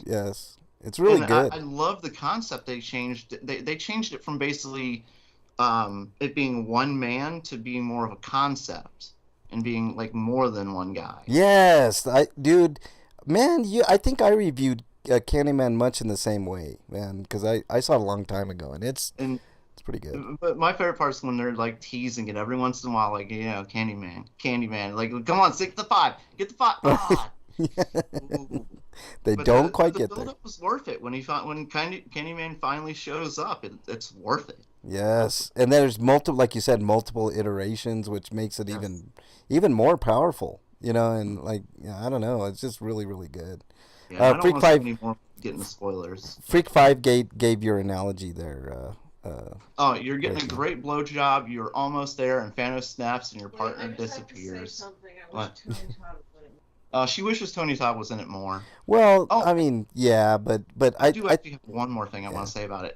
It made me watch the whole credit scenes to the end. Instead of having a post-credit scene, what they did was this really like cool comic style art Yes, yes. Of all the various iterations of the Candyman, how they died. Yep. Like a puppet art style. Yeah, it was really cool done. And Really I'm with Mrs. Brakeman. Anything Tony Todd in is worth watching because he's actually a classically trained actor and super good. Tony Todd's an excellent actor and very underrated. Very underrated. He gets typecast in a lot of these horror movie, kind of B movie, horror movie type things, but because of his deep voice and he also does a lot of cartoons because of his voice yes. is captivating. Yes, he's Miss Brakeman's on point. His voice is definitely up there with all-time greats. He's awesome, and I wish they would give him more like meatier roles in Hollywood, like because he's really good. Like I said, he's a classically trained actor. He went I don't know, I think he went to Juilliard if I'm not mistaken. He's super also good. got more balls than most any actor because the original movie with the bees coming out of his mouth. Yes. Oh my God. He had real bees in his fucking mouth. He There's got no stung. goddamn way in hell you could have paid me to put real bees in my fucking Oh, mouth. well, I'm allergic. I couldn't. But he had a clause in his contract. The insurance called like every time he got stung, it was like $10,000. So, and he got stung quite a bit. So it was like, yeah. I Yeah. guess I'd get stung for 10 bucks. Once, but not in my mouth. Yeah, not in the I'm mouth. not allergic to them, but I just don't like the inside of my mouth getting stung. Like Right. That. He's You be able to eat or drink for like. So what are you giving Candyman? Break? I'm gonna give Candyman an 8.5. Yeah, I think that's fair. I think that's exactly what I gave it when I reviewed it a while There's back. a huge So. jump in quality between Candyman and the other two movies. If you're looking for a horror movie, Candyman's fantastic. Yeah, Fantastic well, movie. wait till you hear my review of Incantation later. But It's a Netflix movie. I'm not falling for this trick. no, you got to make an exception for this one. No, Break. we didn't. I saw. Well, wait till I get to it. Wait till you had any more reviews. Break. Phone. I know. Break So it. bad. Is that it? First, you have to ask yourself: is it a Netflix movie or is it a movie on Netflix? It's it's got an N on it. I don't know if I'll talk about it when I get to it, guys. But are you done, Break? I'm not sure. I think Mr. Harrigan's and the Watchers are both like a Netflix. Yeah, those are Netflix productions. I'll have to look up Incantation here pretty soon. But anything else, Break? Nope, that's it. All right. That's how Freak Five felt about the end of the Dark Tower series. He says, "Yeah, very unsatisfying," is what you're saying, Freak Five. All right, Eric. I know this with Stephen King. I know they're like, for every good one, there's like a bad one too. Like it's always been like that with him. Like there's been ups and downs, but there've been so many good ups that it's like, okay, Stephen King, I'm willing to give it a try. Yeah. You know? All right. It's like a Final Fantasy game, you know? Right. You got to give it a try. Right. Okay. Eric, you have some reviews here. Yeah, you said you wanted to do this too. So, Beast. I saw Beast. Oh yeah, Beast. Okay. What did you think of it, Eric? The X-Men guy's a movie? No. No. Oh, damn. Okay, never mind. All right, Eric. But this is a creature feature movie, and stars Idris Elba, and he's playing as a bad dad to two girls, who's been divorced from his wife, and then she died, and now they're going to visit the place that she used to live at, which is somewhere in an African country somewhere. I don't know how to pronounce the name of the language they were speaking, but I'm guessing it. Punjabi. What? Punjabi. No, I'm That's kidding. Punjabi? I'm No. kidding, dude. I'm just kidding. Yeah, don't listen to Frank. It's a trap. It's a trap. It's a trap. But anyways,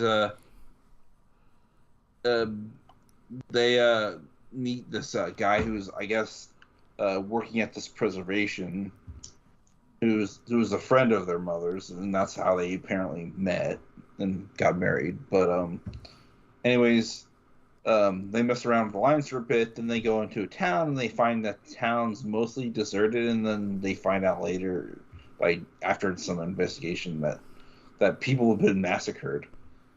And it turns out there's a lion from some opposing tribe that's going around just indiscriminately killing everybody because he assumes all humans are poachers. Yeah. And he's trying to get revenge for his entire tribe being wiped out. Oh, that makes sense. Yeah. But it's a super intelligent lion.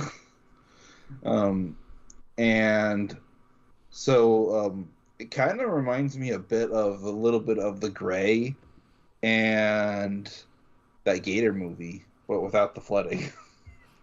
Oh yeah, that was a good movie, Eric. Crawl. You're thinking of Yeah. Crawl. Yeah. So what are you giving this beast? It's only an hour and a half long, so it's about as long as Crawl. Yeah. Actually. Yeah. I'm gonna give it. Let's see, 7. Maybe. Yeah. Yeah, I give it a 7.5. I think it's an above-average creature feature, and Idris Elba is really good in it. Every actor is really good. Direction was fine. I wish I could have seen a little more of the lion, but it was pretty badass, man. I mean, it wasn't like the greatest thing I've ever seen, but for a creature feature, pretty damn good. So I concur, Eric. It 7.5 is for me just slightly more than what you gave it, but I think it's a worthy score. 7.5 in there. All right, what else you got, Eric? I saw Jurassic World Dominion, the extended edition. Yes. It's not a bad movie, but it goes on far too long. Yeah. It was like it's not. By saying it's not a bad movie, it's not a bad movie if you just accept the fact that it's absolutely banana stupid. Yeah, I can't accept it anymore because most of those movies, that's the premise, just bananas, But all right, so you want to get? I mean, I think we know the basic plot, right? They're, overrun with dinosaurs. It's kind of the planet's been overrun with dinosaurs. They've learned to live with it apparently, and while they're learning to deal with it, the ramifications of genetic power as a whole are coming to bear, and some company somewhere is fucking with shit it shouldn't be, and is trying to gain control of the world basically through controlling the crop supply, or rather, they're creating a problem and then also showing us the solution. Yeah. To buy our crops instead, basically. Yeah. By having locusts go destroy other crops, but it gets out of hand because of course it does. Yeah. And it's less about the dinosaurs. The dinosaurs are about the background. Yeah. Noise rather than anything else. And they only really become a set piece until like the last hour. Yeah. Well, yeah. But it's also continuing the story of that clone girl who was like, I guess, the cloned daughter of some researcher who was genetically bred in a lab, I guess. Yeah. And she apparently found out how to clone herself and get herself pregnant without the aid of men. So basically, she cloned and then fertilized an egg without any assistance from anybody else. And they're trying to figure out how she did that, because apparently she has a link with Blue, the dinosaur pal of Chris Pratt's character, because Blue ended up being able to do the same thing, and so they kind of wanted to use it to help people, but obviously this rich capitalist venture guy wants to take advantage of that, but he's also trying to like extract genetic code from both of them so that they could solve the issue with these super giant locusts, because apparently there's something in their DNA that can help fix that. Yeah. All right, so what are you giving Jurassic World Dominion? I'm giving it a 4.5. All right. Yeah, see, I think it's below average as well, Eric, and I was going to give it I think I gave it a 4 when I saw it, so that's not far off from what I said too. So, all right, on to your last review, Eric. I mean, I did see the extension, so yeah, that puts it at near 3 hours. But even the original theatrical release was really long, so Yeah. I think they only added about 20 and 25 minutes to the movie, maybe. That's a lot to add, but it didn't add anything special from what I can tell. So Yeah. All right, But what do you get? What do the you? other thing I watched was Werewolf by Night. It's a thing. It's a I man mean, thing. I guess it's. I never read the comic, so I don't know how I feel about how well it was adapted because I never read it. So, based on what I just saw, all these hunters that go around killing stuff like werewolves and vampires and whatever, all the occult monsters that you could think of, are basically in a death game to claim this thing called the Bloodstone that grants you power, and become the heir of this dude who's apparently was one of the better beast hunters. And it's all in black and white, except for certain things like the Bloodstone. And it only becomes Technicolor, yes, that kind of color, at the end of the movie. Yeah. But what I don't does this have any connections to the MCU at all other than being a Marvel property? You know what? That's an interesting question, Eric, and I think Kevin Feige said that it is going to have bigger implications in the MCU. I don't know if that means that Man-Thing is going to have a bigger part in the MCU or what, but there are connections. Kevin Feige's on record as saying that this is Ted character in the MCU, or is he just a character in Werewolf by Night that they might put into the MCU? You mean the main protagonist, dude? No, not him and his Cthulhu-looking friend. Yeah, that's Man-Thing, and Man-Thing is definitely a part of the MCU, and him is a part of Werewolf by Night, and according to Feige, there is going to be connections to the MCU. So I'm assuming it's going to be with the Blade movie, and that's why they put the Blade movie on the shelf for now because they're reworking some things. So I'm guessing that they're that's where that's going to come into play if I had to guess. So, but I like this Werewolf by Night, and shooting in black and white and kind of the acting style remind me of the old school Universal movies, which was So I'm gonna give kind of this cool. a 6. Yeah, I give it a little higher, Eric. I think it's 7.5. I almost gave it an 8. I think it does. It does harken back to the comic book a little bit with some of the references. And the fact that they brought Man-Thing in it was pretty fantastic. Man-Thing's an awesome character, and I hope for the best on that. Freak Five Is he called Man-Thing because he was a man at some point? Yeah. You got to read the comics, dude. Or just read the synopsis on Wiki, whatever. I watched The Cat's Eye for the first time in decades, and also Class of Nukem High 2, Humanoid Meltdown. I also finished season 3 of The Boys. Oh, about time, man. Pretty fantastic on season 3. I think Break gave season 3 of The Boys a 10. I gave it not as high of a score, but pretty high. Am I right, Break? Yes. One thing I want to know about the movie is it supposed to be taking place in modern day? Because some of that armor looked pretty advanced. I do think it takes place in modern day, Eric. I mean, it's gonna have to. Break, are you there? I'm here. Yeah. Did you liked season 3 of The Boys? Yeah, I gave it like a 10 out of 5 or something. Yeah, like yeah, 10. yeah. I knew you liked it quite a bit. So, all right. I'm gonna real quickly go through mine. First thing, Rings of Power, the new Lord of the Rings series on Prime.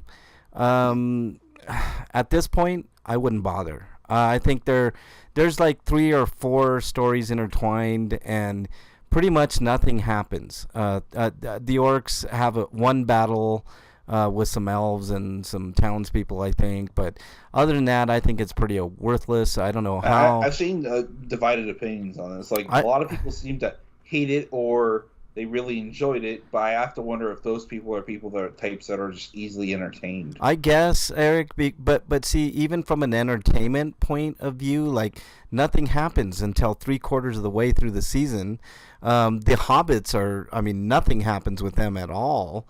Well, isn't that kind of how the Lord of the Rings works in the first place? Well, I mean, yeah, but there's no spice like to this, like with Lord of the Rings, the main trilogy of movies. There's lots of spice, right? There's lots of there, and in this series, there's just nothing.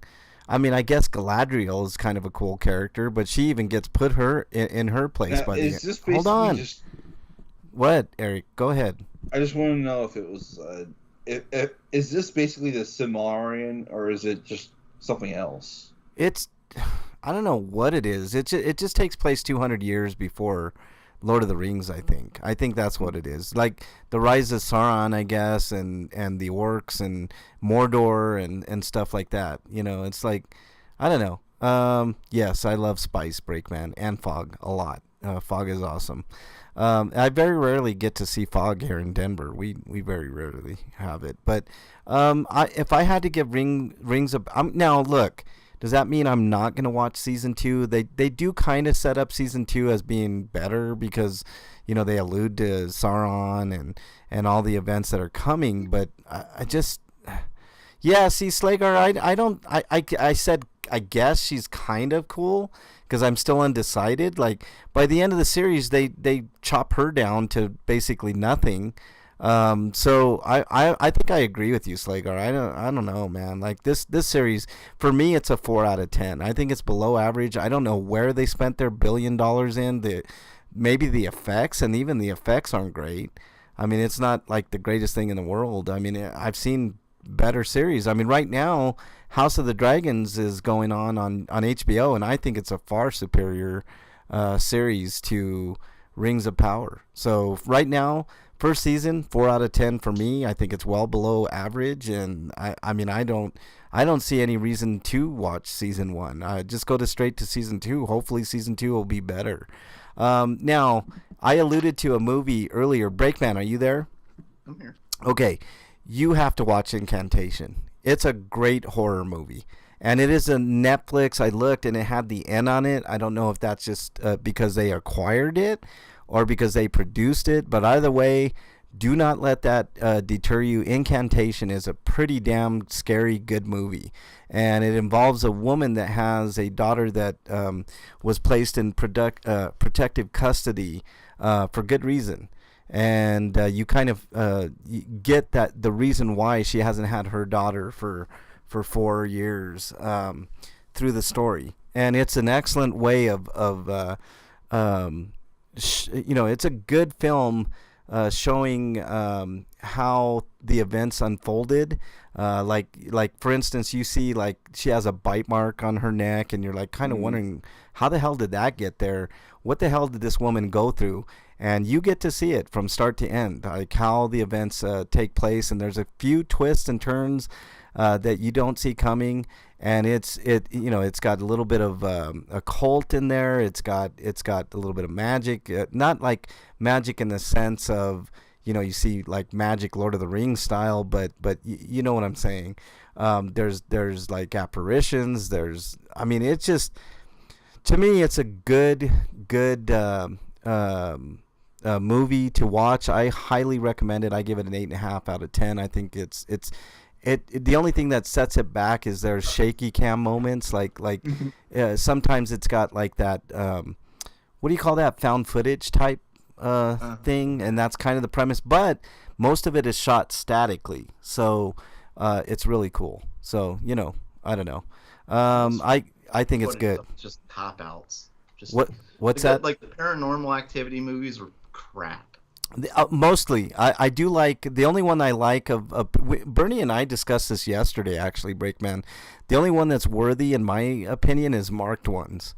All the other fucking paranormal movies, including the first, just sucked ass. But it's a whole lot of nothing going on, and every once in a while you'll see like somebody standing over a bed looking at somebody. Yeah, no, and at the end of the movie they'll flash a monster for a second. Yeah, I know. I think those movies are way overrated and horrible, but Incantation is worthy of Slagar says, I think she is one of those characters we have to have the better actor might be completely better. I don't know, Slagar. I don't think they gave her much to work with at all. She was pretty badass at one point, and then by the end of that series, she's like, reduced to nothing. Like, you know your place, woman, type of thing, but whatever. So Incantation gets high marks from me, Break-In, and I think you should make an exception. But everything else on Netflix sucks. So, it is what it is. All right, we have to move on to everybody's favorite segment. What is it? Stinko of the week. Breakman, your Stinko of the week. All right, I put a link in the Yes. Skype chat. Yes. You see that picture there? Let's take a look at it. Okay, yes, I do. This is a mural that was painted in a high school in Michigan, I guess. All right. And this mural here caused a firestorm. Why? Of parents flipping out that this mural was let me see, it has LGBTQ propaganda. Sorry, it has a depiction of Satan, and it's a message of witchcraft. Okay, where's Satan? I want to know where Satan. There's like a little tiny she says a video game character, which I don't doubt, since this thing looks like it's made to be very inclusive. Oh, that little thing in the bottom right, that with horns, or the one? No, it's up on the left underneath that. Santa. I don't know what that thing is with a mask.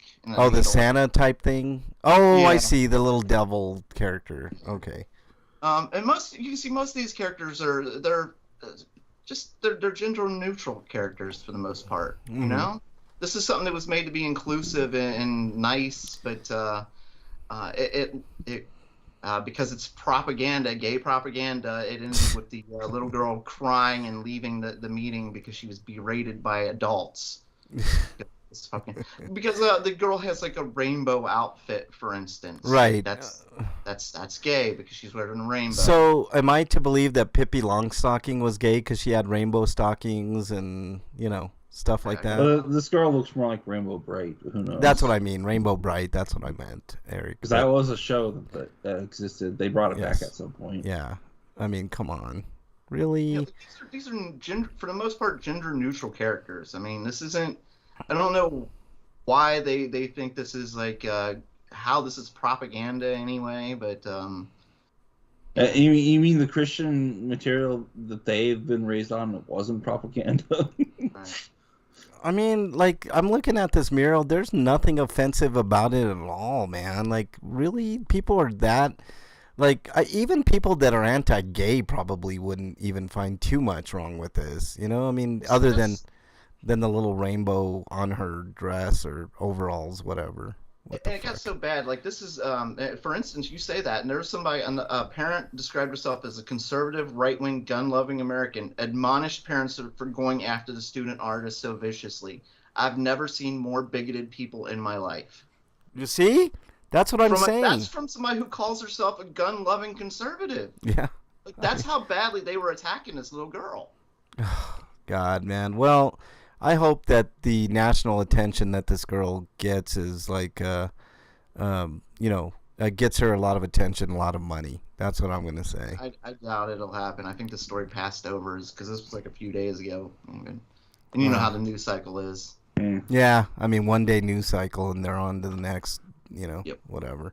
How shitty of you people that you berate somebody for creating art. This is purely an art piece. I when I first looked at this, I was like, what's offensive about it? Like, I guess I just don't see color or, like sexual orientation or any of that.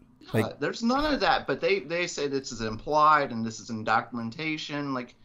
I don't see any penises. I don't see any naked breasts. Right. There's nothing like sexual in any way.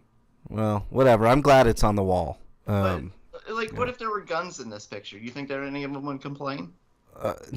Probably not. Like I said, if there's boobs, there'll be complaints. If there's anything that's quote unquote gay, there'll be complaints. Violence, fucking show people getting their heads lopped off, and it's okay. And fine. Video games are okay in that way, but heaven forbid. Do you remember the uproar with God of War? Like you found this secret area and it had boobs and people lost their fucking minds. But like they weren't worried. Right. They weren't worried about Kratos like ripping people's heads off or demons' heads off or all the blood and all that shit, you know, or the violent ways in which he dispatched enemies. None of that. I mean, that's okay. Oh, but there's a hidden area with boobs. Holy hell, you know. And then the sex happens off screen and they lost their fucking minds, man. But anyways, continue on, Breakman. I'm like sorry. I said, remember hot coffee? Like that was the whole Yeah. nothing. Yeah, it was a like, nothing so, burger. like badly. I guess they didn't really finish making the sex scene or something. Like it was just, it looked terrible. You know, there was no nudity in it, and it was just, how did this become something that the Congress had to review? You know? Yeah. Because it was marketing this kids. No, it's mature rated. It was not marketed to kids. Who was that Thompson character that was like a lawyer that was like trying to get Jack like Thompson. Yeah, John Thompson was like trying Jack to, Thompson. Jack Thompson was trying to get like the games banned and all this shit. It's like, dude, come on, man, that's so anti-American.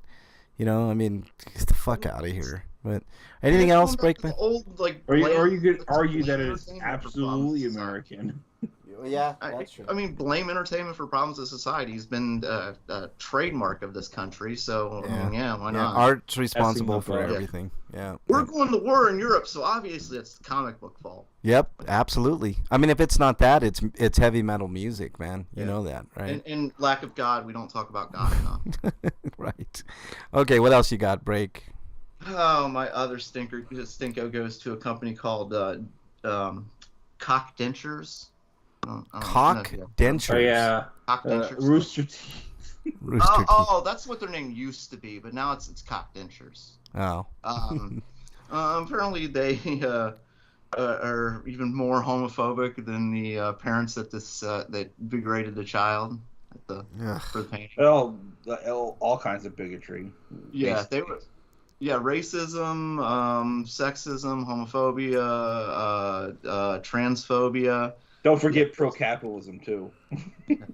Apparently Rooster Teeth was one of the worst places ever, and we're just really finding out about it. They basically just made people crunch a lot, and when it came to dealing with harassment, they basically told them to go fuck themselves, or doing the fake apology and then not doing anything. According to some people, like the slurs were commonplace among staff and stuff like that. Also, not getting paid for or credited for certain work. Yeah, that too. That's How do you not fucking pay people? It's ridiculous. Yeah. So Cock Dentures gets my other stinko, and that's it. Fuck 'em, man. Freak5 says, went to work earlier this week, and one day was Pharmacy Tech Recognition Day. No problem with that. The Pharmacy Techs got snacks and had some drawings for private prizes. Part of my stinko is they never do anything like that for inventory. The other departments have incentives throughout. Throughout the year when they have a chance to win cash or gift cards. The other part is they have a retention bonus. In 6 months, any of the pharmacy techs that are on the floor actually filling prescription who have been there the entire 6 months are getting $1,500 bonuses. So the next day in inventory has a meeting, and we asked about if there was something like that for us.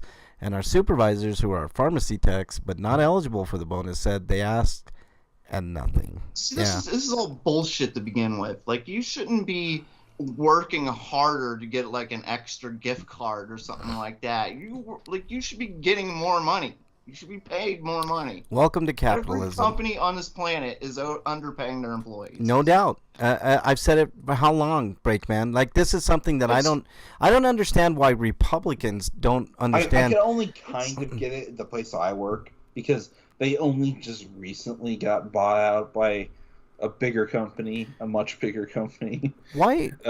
Why I is don't it? understand how people. And they couldn't, and they probably before then they couldn't do that, and they're in the middle of transition, and the expansions they spent money on this is a multi-million-dollar project. Why So is it they- okay? Here's but beyond that, I'm gonna have to seriously start complaining if things don't significantly improve after all that's settled. Well, here's my thing, Eric and Break. Like, why is it okay for a CEO of a company to make anywhere between 20 and 50 times the median worker of a company? Why is that okay? Frank, that's the point I was going to get to. Right now, it's over 1,000. Well, okay, 1,000, but on average, it's you just blew that off like it was nothing. The average CEO is making 1,000 times more than the employee. I think the last numbers I looked, Break, were like 20 to 50 times. Well, yeah. I'm sorry. You're talking about average. Yeah, the the average numbers are 20 to 50 times. So if a median worker is by chance making 30,000, I mean, think about that. 50 times 30. What is 50 times 30? Somebody do that for me. 30 times 30,000 times 50. What does that equate to? Here, I'll do it. Frank. Well, he's an old man. He's forgotten how to do math properly. Times 50. How old he is. Shut up, son of a bitch. That's 1,500,000 a year, right? So, and you're right, Break. There are CEOs that make much more than that, plus their golden parachutes, plus this, bonuses, plus, some CEOs make upwards of 30, 40, 50 million. So don't forget the company welfare that these companies make. Yeah, plus the company welfare from the government. So people bitch about socialism a lot, right? Like I've gotten That's socialism. It's just not for us. No, yeah, we do have socialism, but it's for companies like the PPP loans that were given out, that were forgiven. Like why can't they do that with student loan forgiveness? Period. But then you get people that say, oh, that would ruin the country. It would raise inflation. Well, how about we stop giving companies all these fucking tax breaks and all these fucking incentives and PPP loans and all this other shit, and we start doing things for the American people, like raising the minimum wage to $15 an hour or $20. Ohio recently got its minimum wage of like $7.50 up to $10 now. No. How about, look, this is something I'm going to say, and this is, I don't know why this is so controversial, but it is. If we kept up with inflation, you know what minimum wage today should be in the year 2022 going into 2023? It should be $22 an hour. I don't give a fuck if you're working at McDonald's, which people say is unskilled. Okay, that's fine. Or if you're working at Walmart as a checker or whatever the fuck. Or if you're working a welding job, those jobs should be paid a little more because there's highly skilled. I think we need to make a distinction here, though, because minimum wage does not equal a living wage. Right. A living wage is something we should be getting, but at the very least, if we can't get that, it should be a minimum wage, and the minimum wage should be higher. But the minimum wage advertised, the way that our country is supposed to work, supposedly, is that you come in at like a minimum wage job, and then you work your way up in a company and get more money. That's not the way it's working now because the CEOs are taking most of the money. Yeah, it should be. Instead of getting like major raises as you go up in the company, you're getting moderate raises. Yeah, incremental type stuff. You're not getting the kind of pay and the kind of benefits that you should be getting because they're all going to the top. The minimum should be $22 an hour, and then there's all this like. There's saltiness when I mention like we should forgive student loans and all this. Well, I went to college and I don't think it's fair. You're just fucking salty. Who gives a shit if someone else gets free education? You did it. You made it. Good for you. Hopefully you have a good paying job. A lot of people in your position are making $7 an hour in the southern states. And am I getting me mad at kids that go to schools that can give them touchpads to help them learn? No, I would absolutely have loved that shit not. when I was in school, but I'm not going to begrudge them for having that. That exactly, Eric. Like when I was in elementary school, we didn't have fucking computers to help us learn, right? We had to do hard work through textbooks. And am I salty that now modern there's iPads and all kinds of shit to help kids learn? Fuck no, I'm not. I think more of that should happen. That's what I want my tax dollars to go to, along with infrastructure and other things. I want free education for everybody else. I mean, I can't believe people are salty at people getting free education. I don't understand. Oh, our taxes are gonna go. Our taxes go up anyways because we give billions upon billions of dollars to corporations that don't fucking deserve it. I'm talking. Because we have a media that is that advertises this is the way it should be. Like our media pretends like everything's okay like this, pretty much. You know. Yeah. They I forgot what the point I was about to make was. Yeah. Sorry. You said something and I was going to add something to it. Now I can't remember what it was. Yeah. Well, it's okay. Freak 5 continues the story. The end of the meeting, that night shift, the night shift is told that our hours are getting changed to stay an hour later because the warehouse is getting our drug truck to us too late. So in the meeting, I'm basically told your job isn't worthy of a bonus to make sure you're staying, and here's a reason for you to want to quit. But your job is important enough that we want it done, which is why we are changing your hours to make sure it gets done. Next day, HR has given us a tour of the facility to an interviewee, and when they are near where I am working, HR is talking about how important inventory is and what a great job we do. Later that same day, I find out that our supervisors had mentioned that our department was feeling underappreciated. I guess that's their response. Yeah. No, hey, these guys are great. Yeah. Oh, hey, so guys. Ask some more money. Yeah. Money. It's not in our budget. We have to pay our CEO $2 million this year instead of 1.5. You know, it's like, give me a fucking break, man. What I don't like is the apologists for the corporations, right? They're like, well, these corporations are putting out these jobs for people. You know, it's like, yeah, that's true. Walmart is I think the biggest or second biggest employer in the United States. But when you're paying your employees less than what it takes, by the way, most of Walmart's workers have to go to government assistance like food stamps and other shit to survive. You think maybe if Walmart took their billions and billions and billions of dollars of profit, almost in the trillions, and maybe gave back a little more to the employees, that they would be less inclined to go suck on the tit of the government? My answer would be yes. Like if their minimum wage was at least 15, if not like 20, 22 should be where it is, these people would be, well, you know, much better off. And you know, well, let's talk about Walmart specifically, because I pulled up the numbers. Yeah. The average employee right now the CEO makes 400 times the average employee. Yep. The average employee salary at Walmart is $51,394. Mm-hmm. Are you gonna give us a source on that? Just business.org. Yeah. All right. Yeah. I think that's fairly accurate too from the numbers I've seen. Right. But I'm guessing like most of the store people aren't getting the 51,000. Like that's probably. I'm just mentioning it for clarity for people who. Oh yeah. I'm sorry. No, yeah. I get it. You weren't trying to question whether I was just making shit up. I am. You're making shit up, Breakman. But the CEO makes $21.45 million a year. Yeah. And by the way, does that CEO do more than the average employee at his company does? My answer would be absolutely not. Let's see here. CNBC.com says it would take the Walmart. Let me start over. The IPS found that Walmart has a CEO worker pay gap of 1,076 to 1, claiming that Walmart CEO blah blah. Yeah. Yeah. No, I mean it's so the store workers.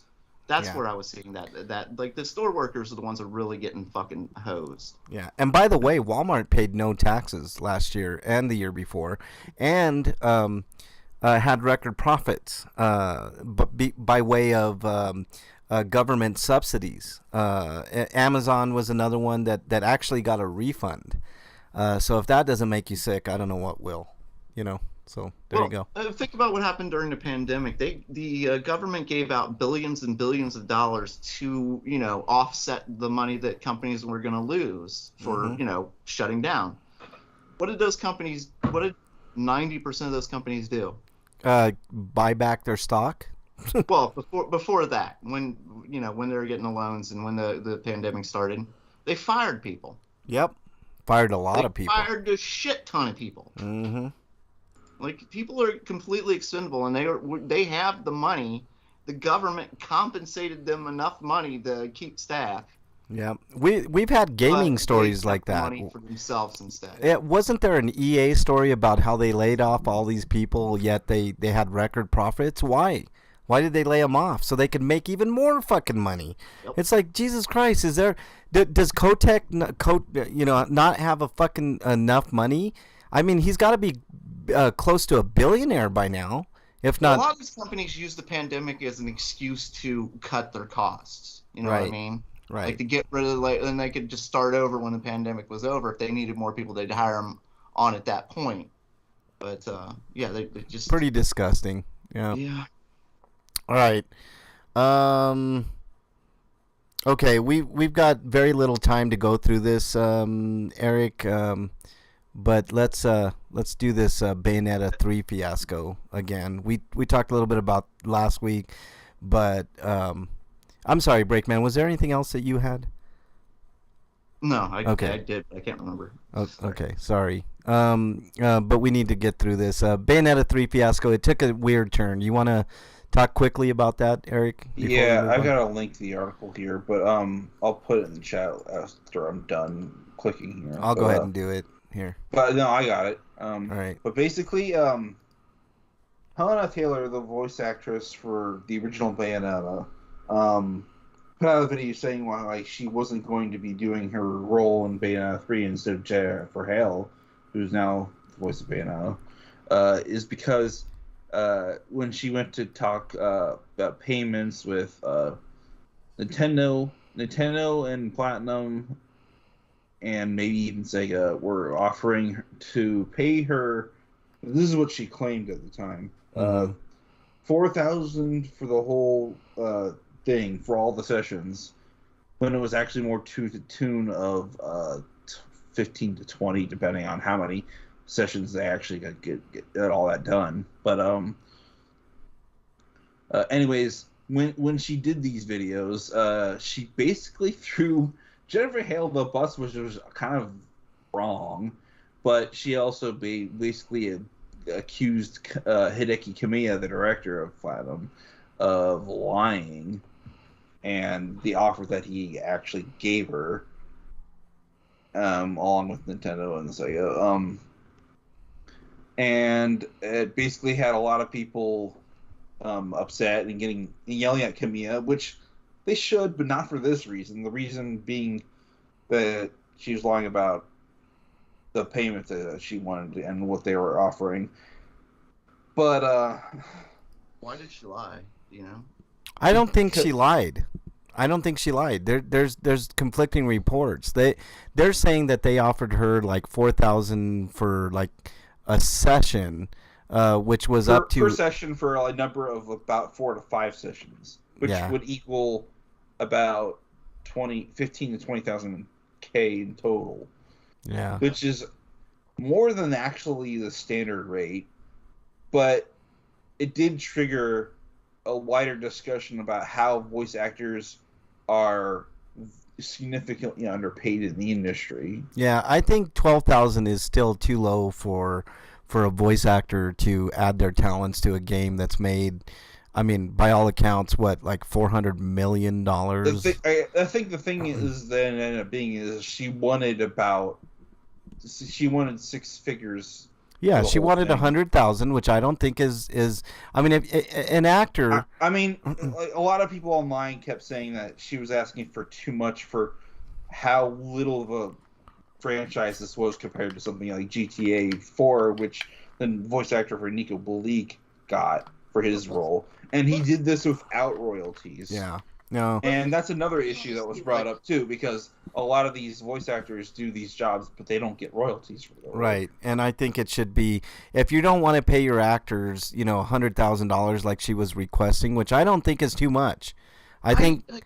I see. I kind of disagree. I think that's the wrong person that should be getting the most of the money. Like, the voice actors are probably the least important people in the game development process. I totally disagree with you, Breakman. I think if you don't... I think the developer, the people who code all day should be getting the 60. Break. Break. I think you're wrong, because I think they all should be getting paid. I agree. Okay, that's fair. Yeah. That's fair. I agree with you in a certain... I don't think maybe 100,000 each coder.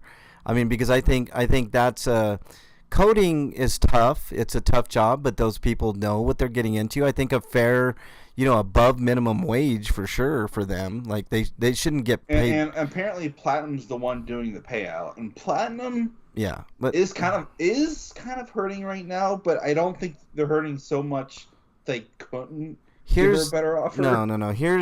Here's my take on it. Voice acting is probably the most underrated portion of the acting business. Without good voice acting, I didn't say it wasn't. I said as far as the game itself. Like, 'cause the gameplay is the most important part. I agree, Breakman. But think about it.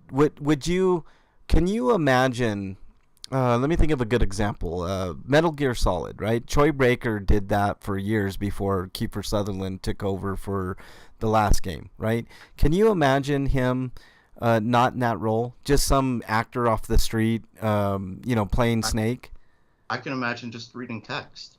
I would have compromised with Helena and at least offered $50,000 for the whole thing with royalties. I would have done the same. I would have said, because I think, look, I come from. Think about how much voice acting she's doing in this specific game. The game's plot is about multiple Bayonettas for different multiverses, all working together in various fashions. By the way, to save the entire multiverse. Yeah, Breakman is from banned. a threat that has come about. Breakman is exiled. He just gave me a picture of some pancakes and a T-bone steak. Why am I exiled? That was Freak. And she's not Breakman, Freak. She's I'm sorry. basically responsible for about 40 minutes of dialogue, which is more than any Bayonetta. Sorry, Break. That was my bad. Point when you consider how many lines and how many versions of Bayonetta she's playing. Well, that's what I'm saying. Like, there could have been room for both her and Hale, because it would have been interesting to see different versions of Bayonetta with different voice actors. No, I think if you're a main voice actor in a game, I think you should be compensated. I'm not saying you should be compensated like an actual actor, like doing live motion stuff, but I don't think $100,000 was unreasonable. Yeah, because I think the mocap for Bayonetta is done by somebody else.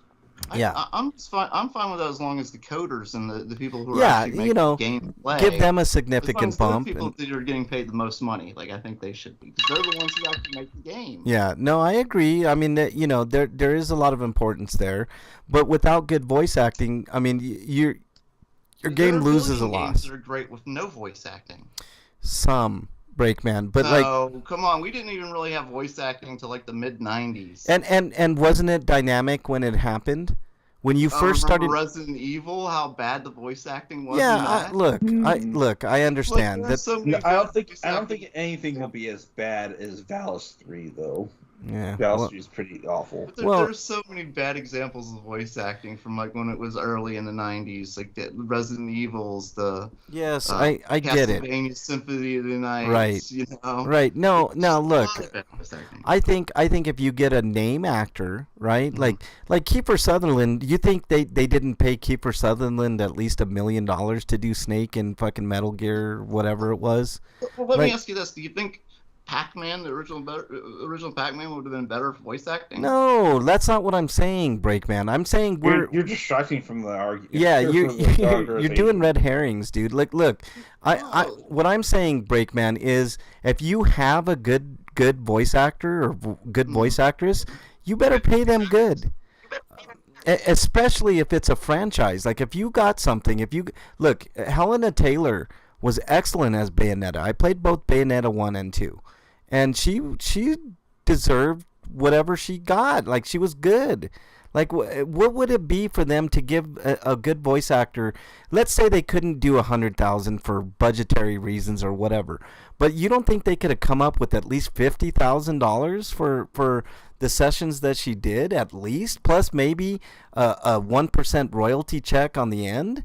Depending on how good, like, they could have put markers in. If the game does this good, we'll give you 0.5% or a percentage of the revenue.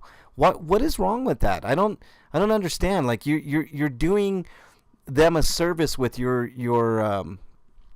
no, it's not that I'm saying you said any of this, Breakman. I take exception to them just not paying people in general. And I'm with you. I think the coders should have got paid more or whatever. But I think voice acting is totally underrated, and I think it should be paid more. I think there should.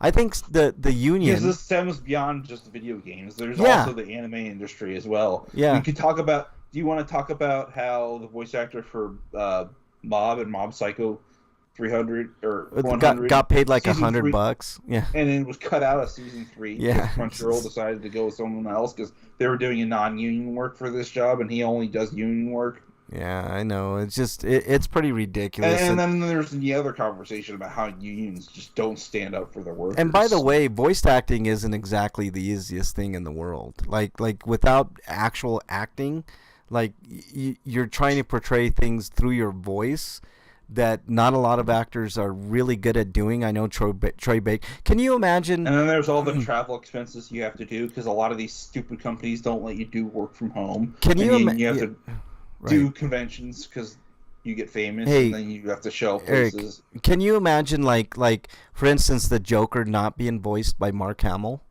I know it's been done before, but I mean, I think he's worth the money. You know what I'm saying? And that's what I certain people, they're worth the money. Like Troy Baker's worth the money. Doing the Arkham Asylum game, he's fantastic. Yeah. That's what I'm saying. Like You just said that's not what. Oh my god. No.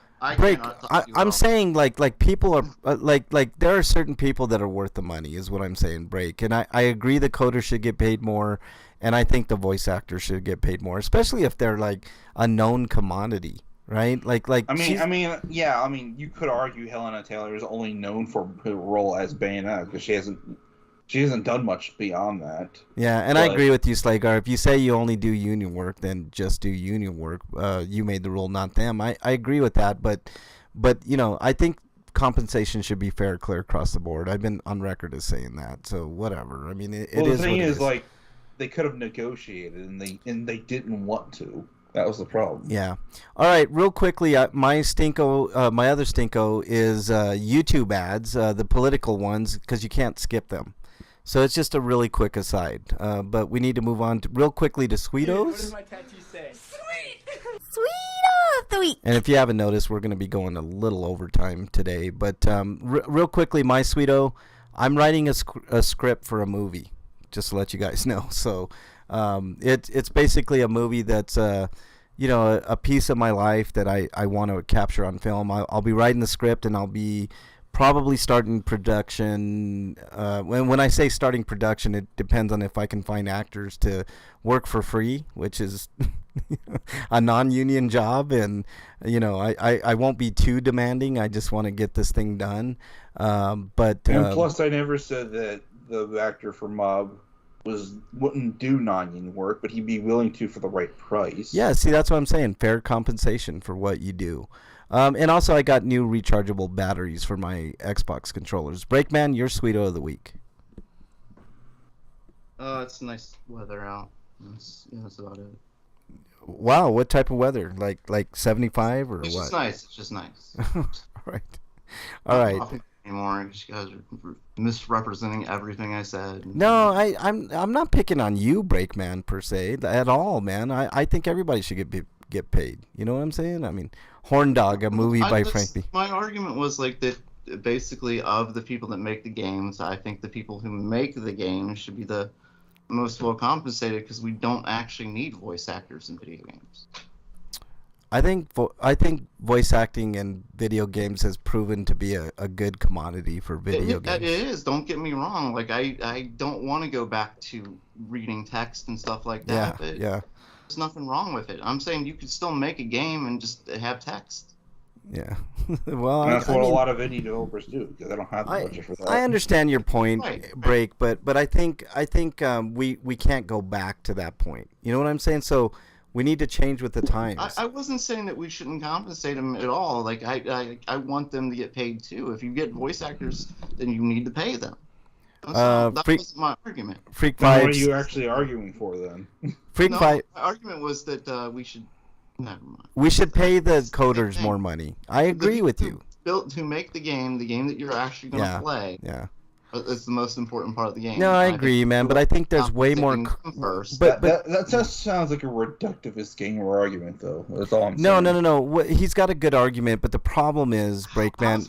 Because I'm not saying Because there's lots of different things that go into game. There's lots of very different reasons people play video games, and No. so I don't think gameplay is the most important aspect. No, I actually disagree with you. I think it's Eric. one of the most important aspects. I think it is the most important I think it is aspect. the most important too. Yeah. But Because then we can get in conversation of, well, what equals gameplay. No. And a lot of people think visual novels aren't video games just because you're reading text. no, that's untrue. But here's it is untrue. But, here's my thing, Breakman but and Eric. I think Hold on. voice acting lends itself to gameplay. Yeah, here's my I think it's just as important. Eric. As Give me a developing second. and coding the game itself. I would agree with that, Eric, but here's what I'm saying, and here's what I think Breakman is trying to convey.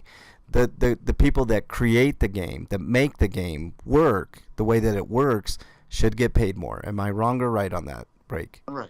Okay. And I wasn't saying that voice actors shouldn't get paid. My thing I is was just saying that if there's a lot of money, like everybody should get paid. And I was just yes, my I point was agree. that we should worry about like why are we talking about the voice actors first when we should Yeah. be talking about the developers. Well, I agree, but and here's, my whole point Eric, was, why are you taking that line when we obviously should be talking about all these things? Okay, here. Let me end this, okay? We might have a discussion next week or not. It just sounds like Eric, whataboutism to me. please let me finish.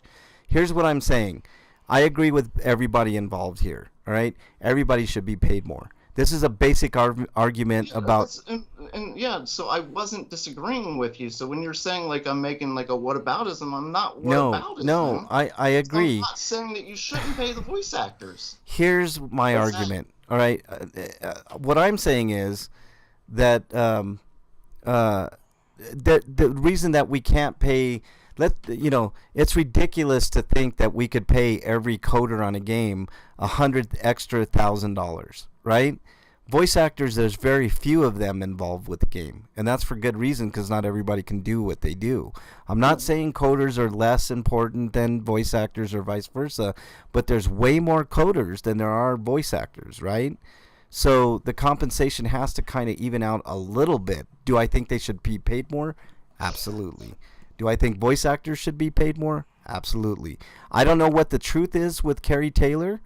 Whether she Helena, I'm sorry, Jesus Christ.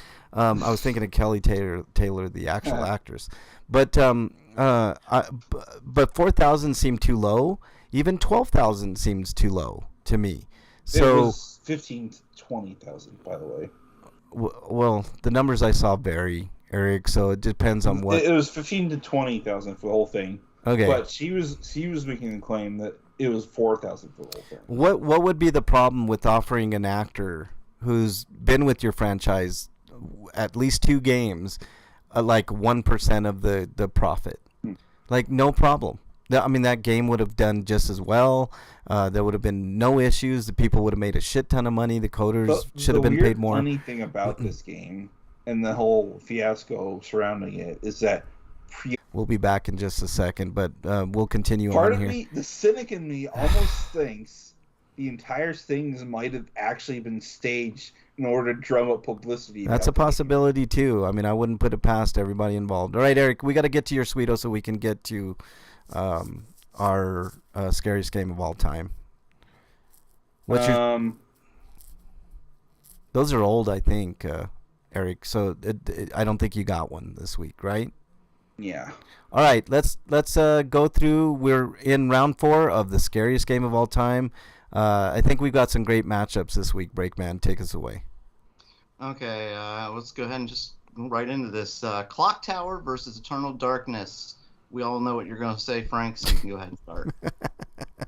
All right, I'm going to start this one. It's a close match. It's closer than what you guys think, because I think Clock Tower is an all-time scary, great game, based on the Scissor Man and him, not being able to do any combat. But Eternal Darkness, I've said it before, and I'm going to say it again, is one of my favorite games of all time. It's in the top 5 of my favorite games of all time, and it's definitely a super scary game. I'm going with Eternal Darkness. Eric? Going with Eternal Darkness as well. Oh, And that's a clean sweep. I'm gonna go ahead and go. oh, with you went with Eternal Darkness too, Break? Oh, okay. Next we have the remake of Resident Evil 2 versus Dead Space 2, and Eric, you can go ahead and start this one. Going with Resident Evil 2 remake. Frank? I'm going with Dead Space 2. I think Dead Space 2 is super scary. It did ratchet up a little bit from the first game, so that means you're the tiebreaker, Break. Yeah, I actually agree with you, Frank. I think the second game was scarier than the first one, because of they realized the horrors of the first game, and they tried to do some unique things to them, like make the boss creatures more unique, for instance. Yeah. And of course, those fucking baby heads. Oh God, those are awful. And then wasn't this the one where like you had to go like out on the ship in space, and like you couldn't hear anything, and like, oh God, just scary as fuck, man. I think that's what made it scarier, was the out in space elements to it. Yeah, I agree. So I say Dead Space 2. Dead Space 2 moves on. Yeah. Let's see here. I'm typing badly. Just type a second here. Dead Space 2. Next we have Alien Isolation versus the original Dead Space. I'm going to go ahead and start this one, since I've said many times the original Dead Space is, I think, the scariest game I ever played. I am not very far in Alien Isolation, but the game is fucking scary. But we can talk about the alien. There's it's a bitch trying to get away from, or trying to get it. You gotta evade it. Can't really fight it. No. But Dead Space, like, I've talked so many times about like the cool things about Dead Space, like one of the things you notice immediately while fighting a monster is you shoot in the head, and that does fucking nothing to it. You like aim for the limbs and stuff like that.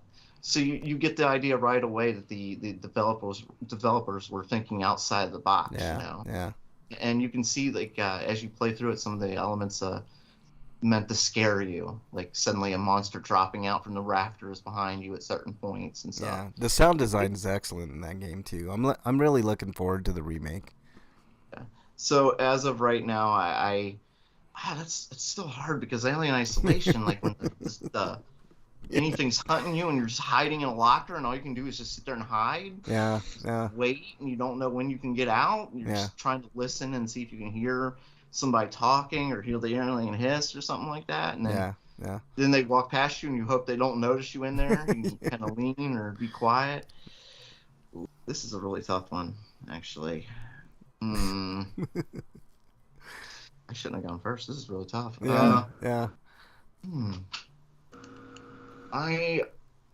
I'm gonna go with Dead Space, just because I finished it all the way through, and like, just there were so many great horror elements in it, and I talked many times about like that safe space that they give you the safe space, and then they take it away from you later in the game, and that's just one of the scariest moments in any video game, I think. It's Dead Space. So you, Frank? All right, I'm going with Alien Isolation, and I'll tell you why, man. Like, you mentioned something like innovation. There's an innovative AI take on Alien Isolation that I don't think many games are taking advantage of. Like I mentioned it before, like one of the aliens, there's two aliens at all times, two xenomorphs that are,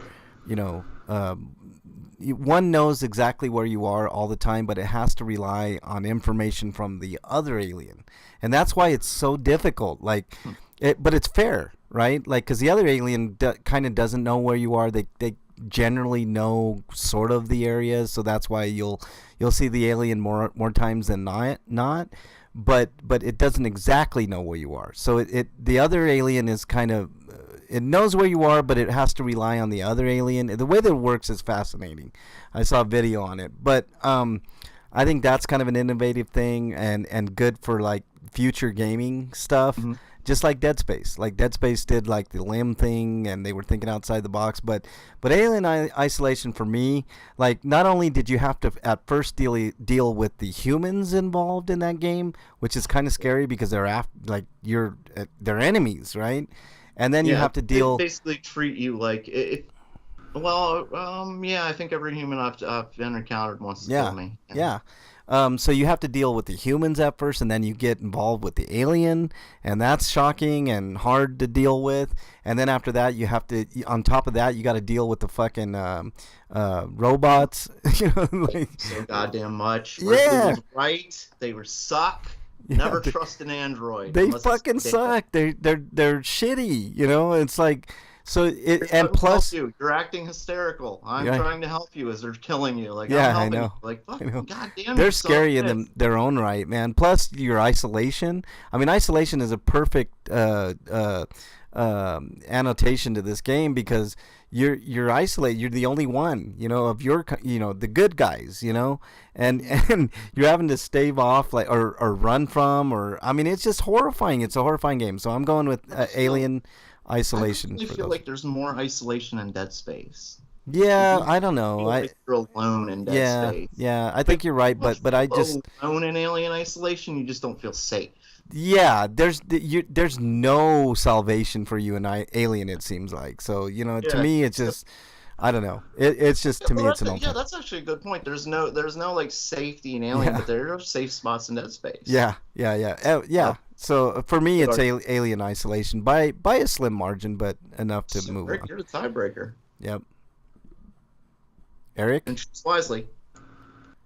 I'm going for Isolation as well. Oh, I said choose wisely, not choose Alien Isolation. God. I don't think Dead Space has the level of scare factor that Aliens does. Yeah, Alien Isolation I don't know, man. It's close to me. Like the jump. I mean, you're empowered in Dead Space because you've got high-powered weaponry. Yeah. That's true. That's another good point. You do have. So far, I only have a revolver and Isolation, and that's not going to do shit to the alien. Yeah, it's not doing anything. That's going to tickle the alien. Yeah. He might laugh at me before he kills me. Yeah. All right, continue on. Break. That leaves last category. Well, we've gone for this quick, which is good because we are way over. Yeah. Little Nightmares versus Evil Within, and I've never played even one of these goddamn games, so I am going to be a tiebreaker if you guys want that. But first, Frank, what do you want? Okay, this is tough for me because Little Nightmares is pretty scary. Little Michael Myers. Yeah, Little Michael Myers. But I'm gonna go with Evil Within. Michael Myers now. Yeah. I talked to Eric before we got on the air about Evil Within a little bit. I think it's highly underrated. It's from the same people that did the original Resident Evil, and it's fucking scary, man. Like the first scenario, you're hung upside down. You have no idea what the hell's going on, but you're hung upside down like you're a piece of meat among other meat, and you have to get out of that scenario. And then there's this crazy guy that reminds you kind of like Leatherface chasing after you, and you can't really fight him at that point, so it's hide. So already it puts you in a high state of tension. I'm going with Evil Within, but Little Nightmares got this far for a reason. So Evil Within for me. Eric? I'm gonna vote for Evil Within.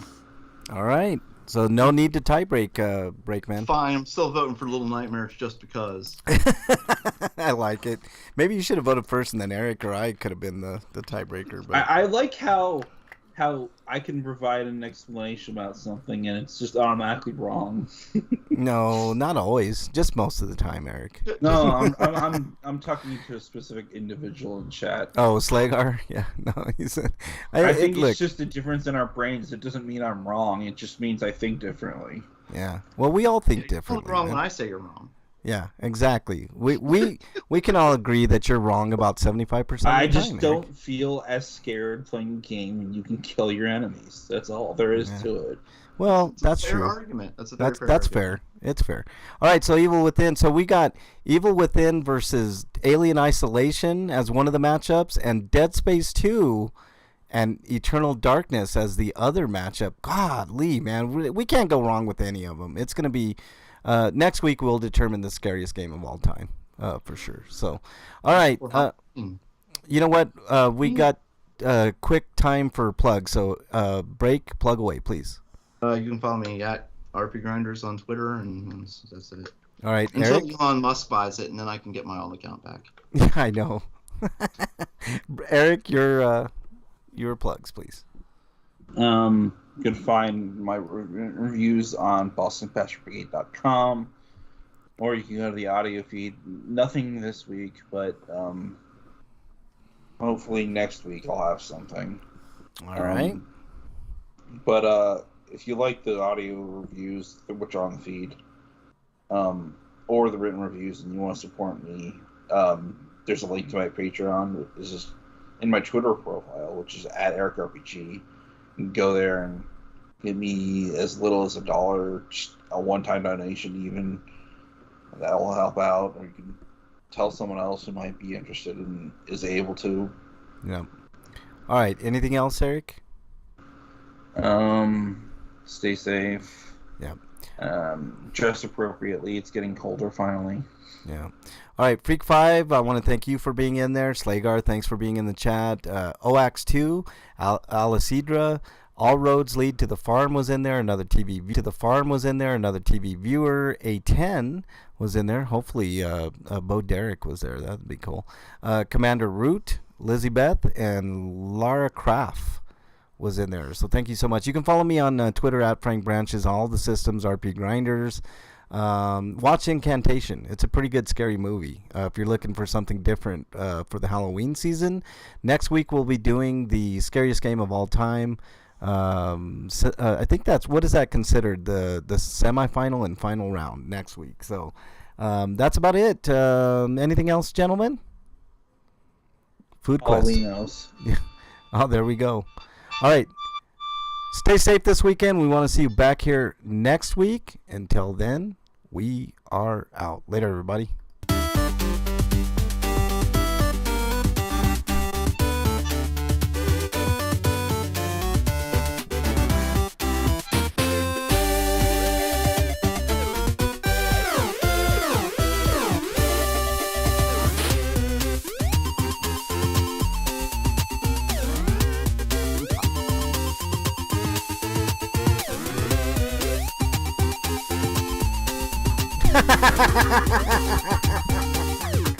Special guest Mrs. Breakman this week on OnlyFans.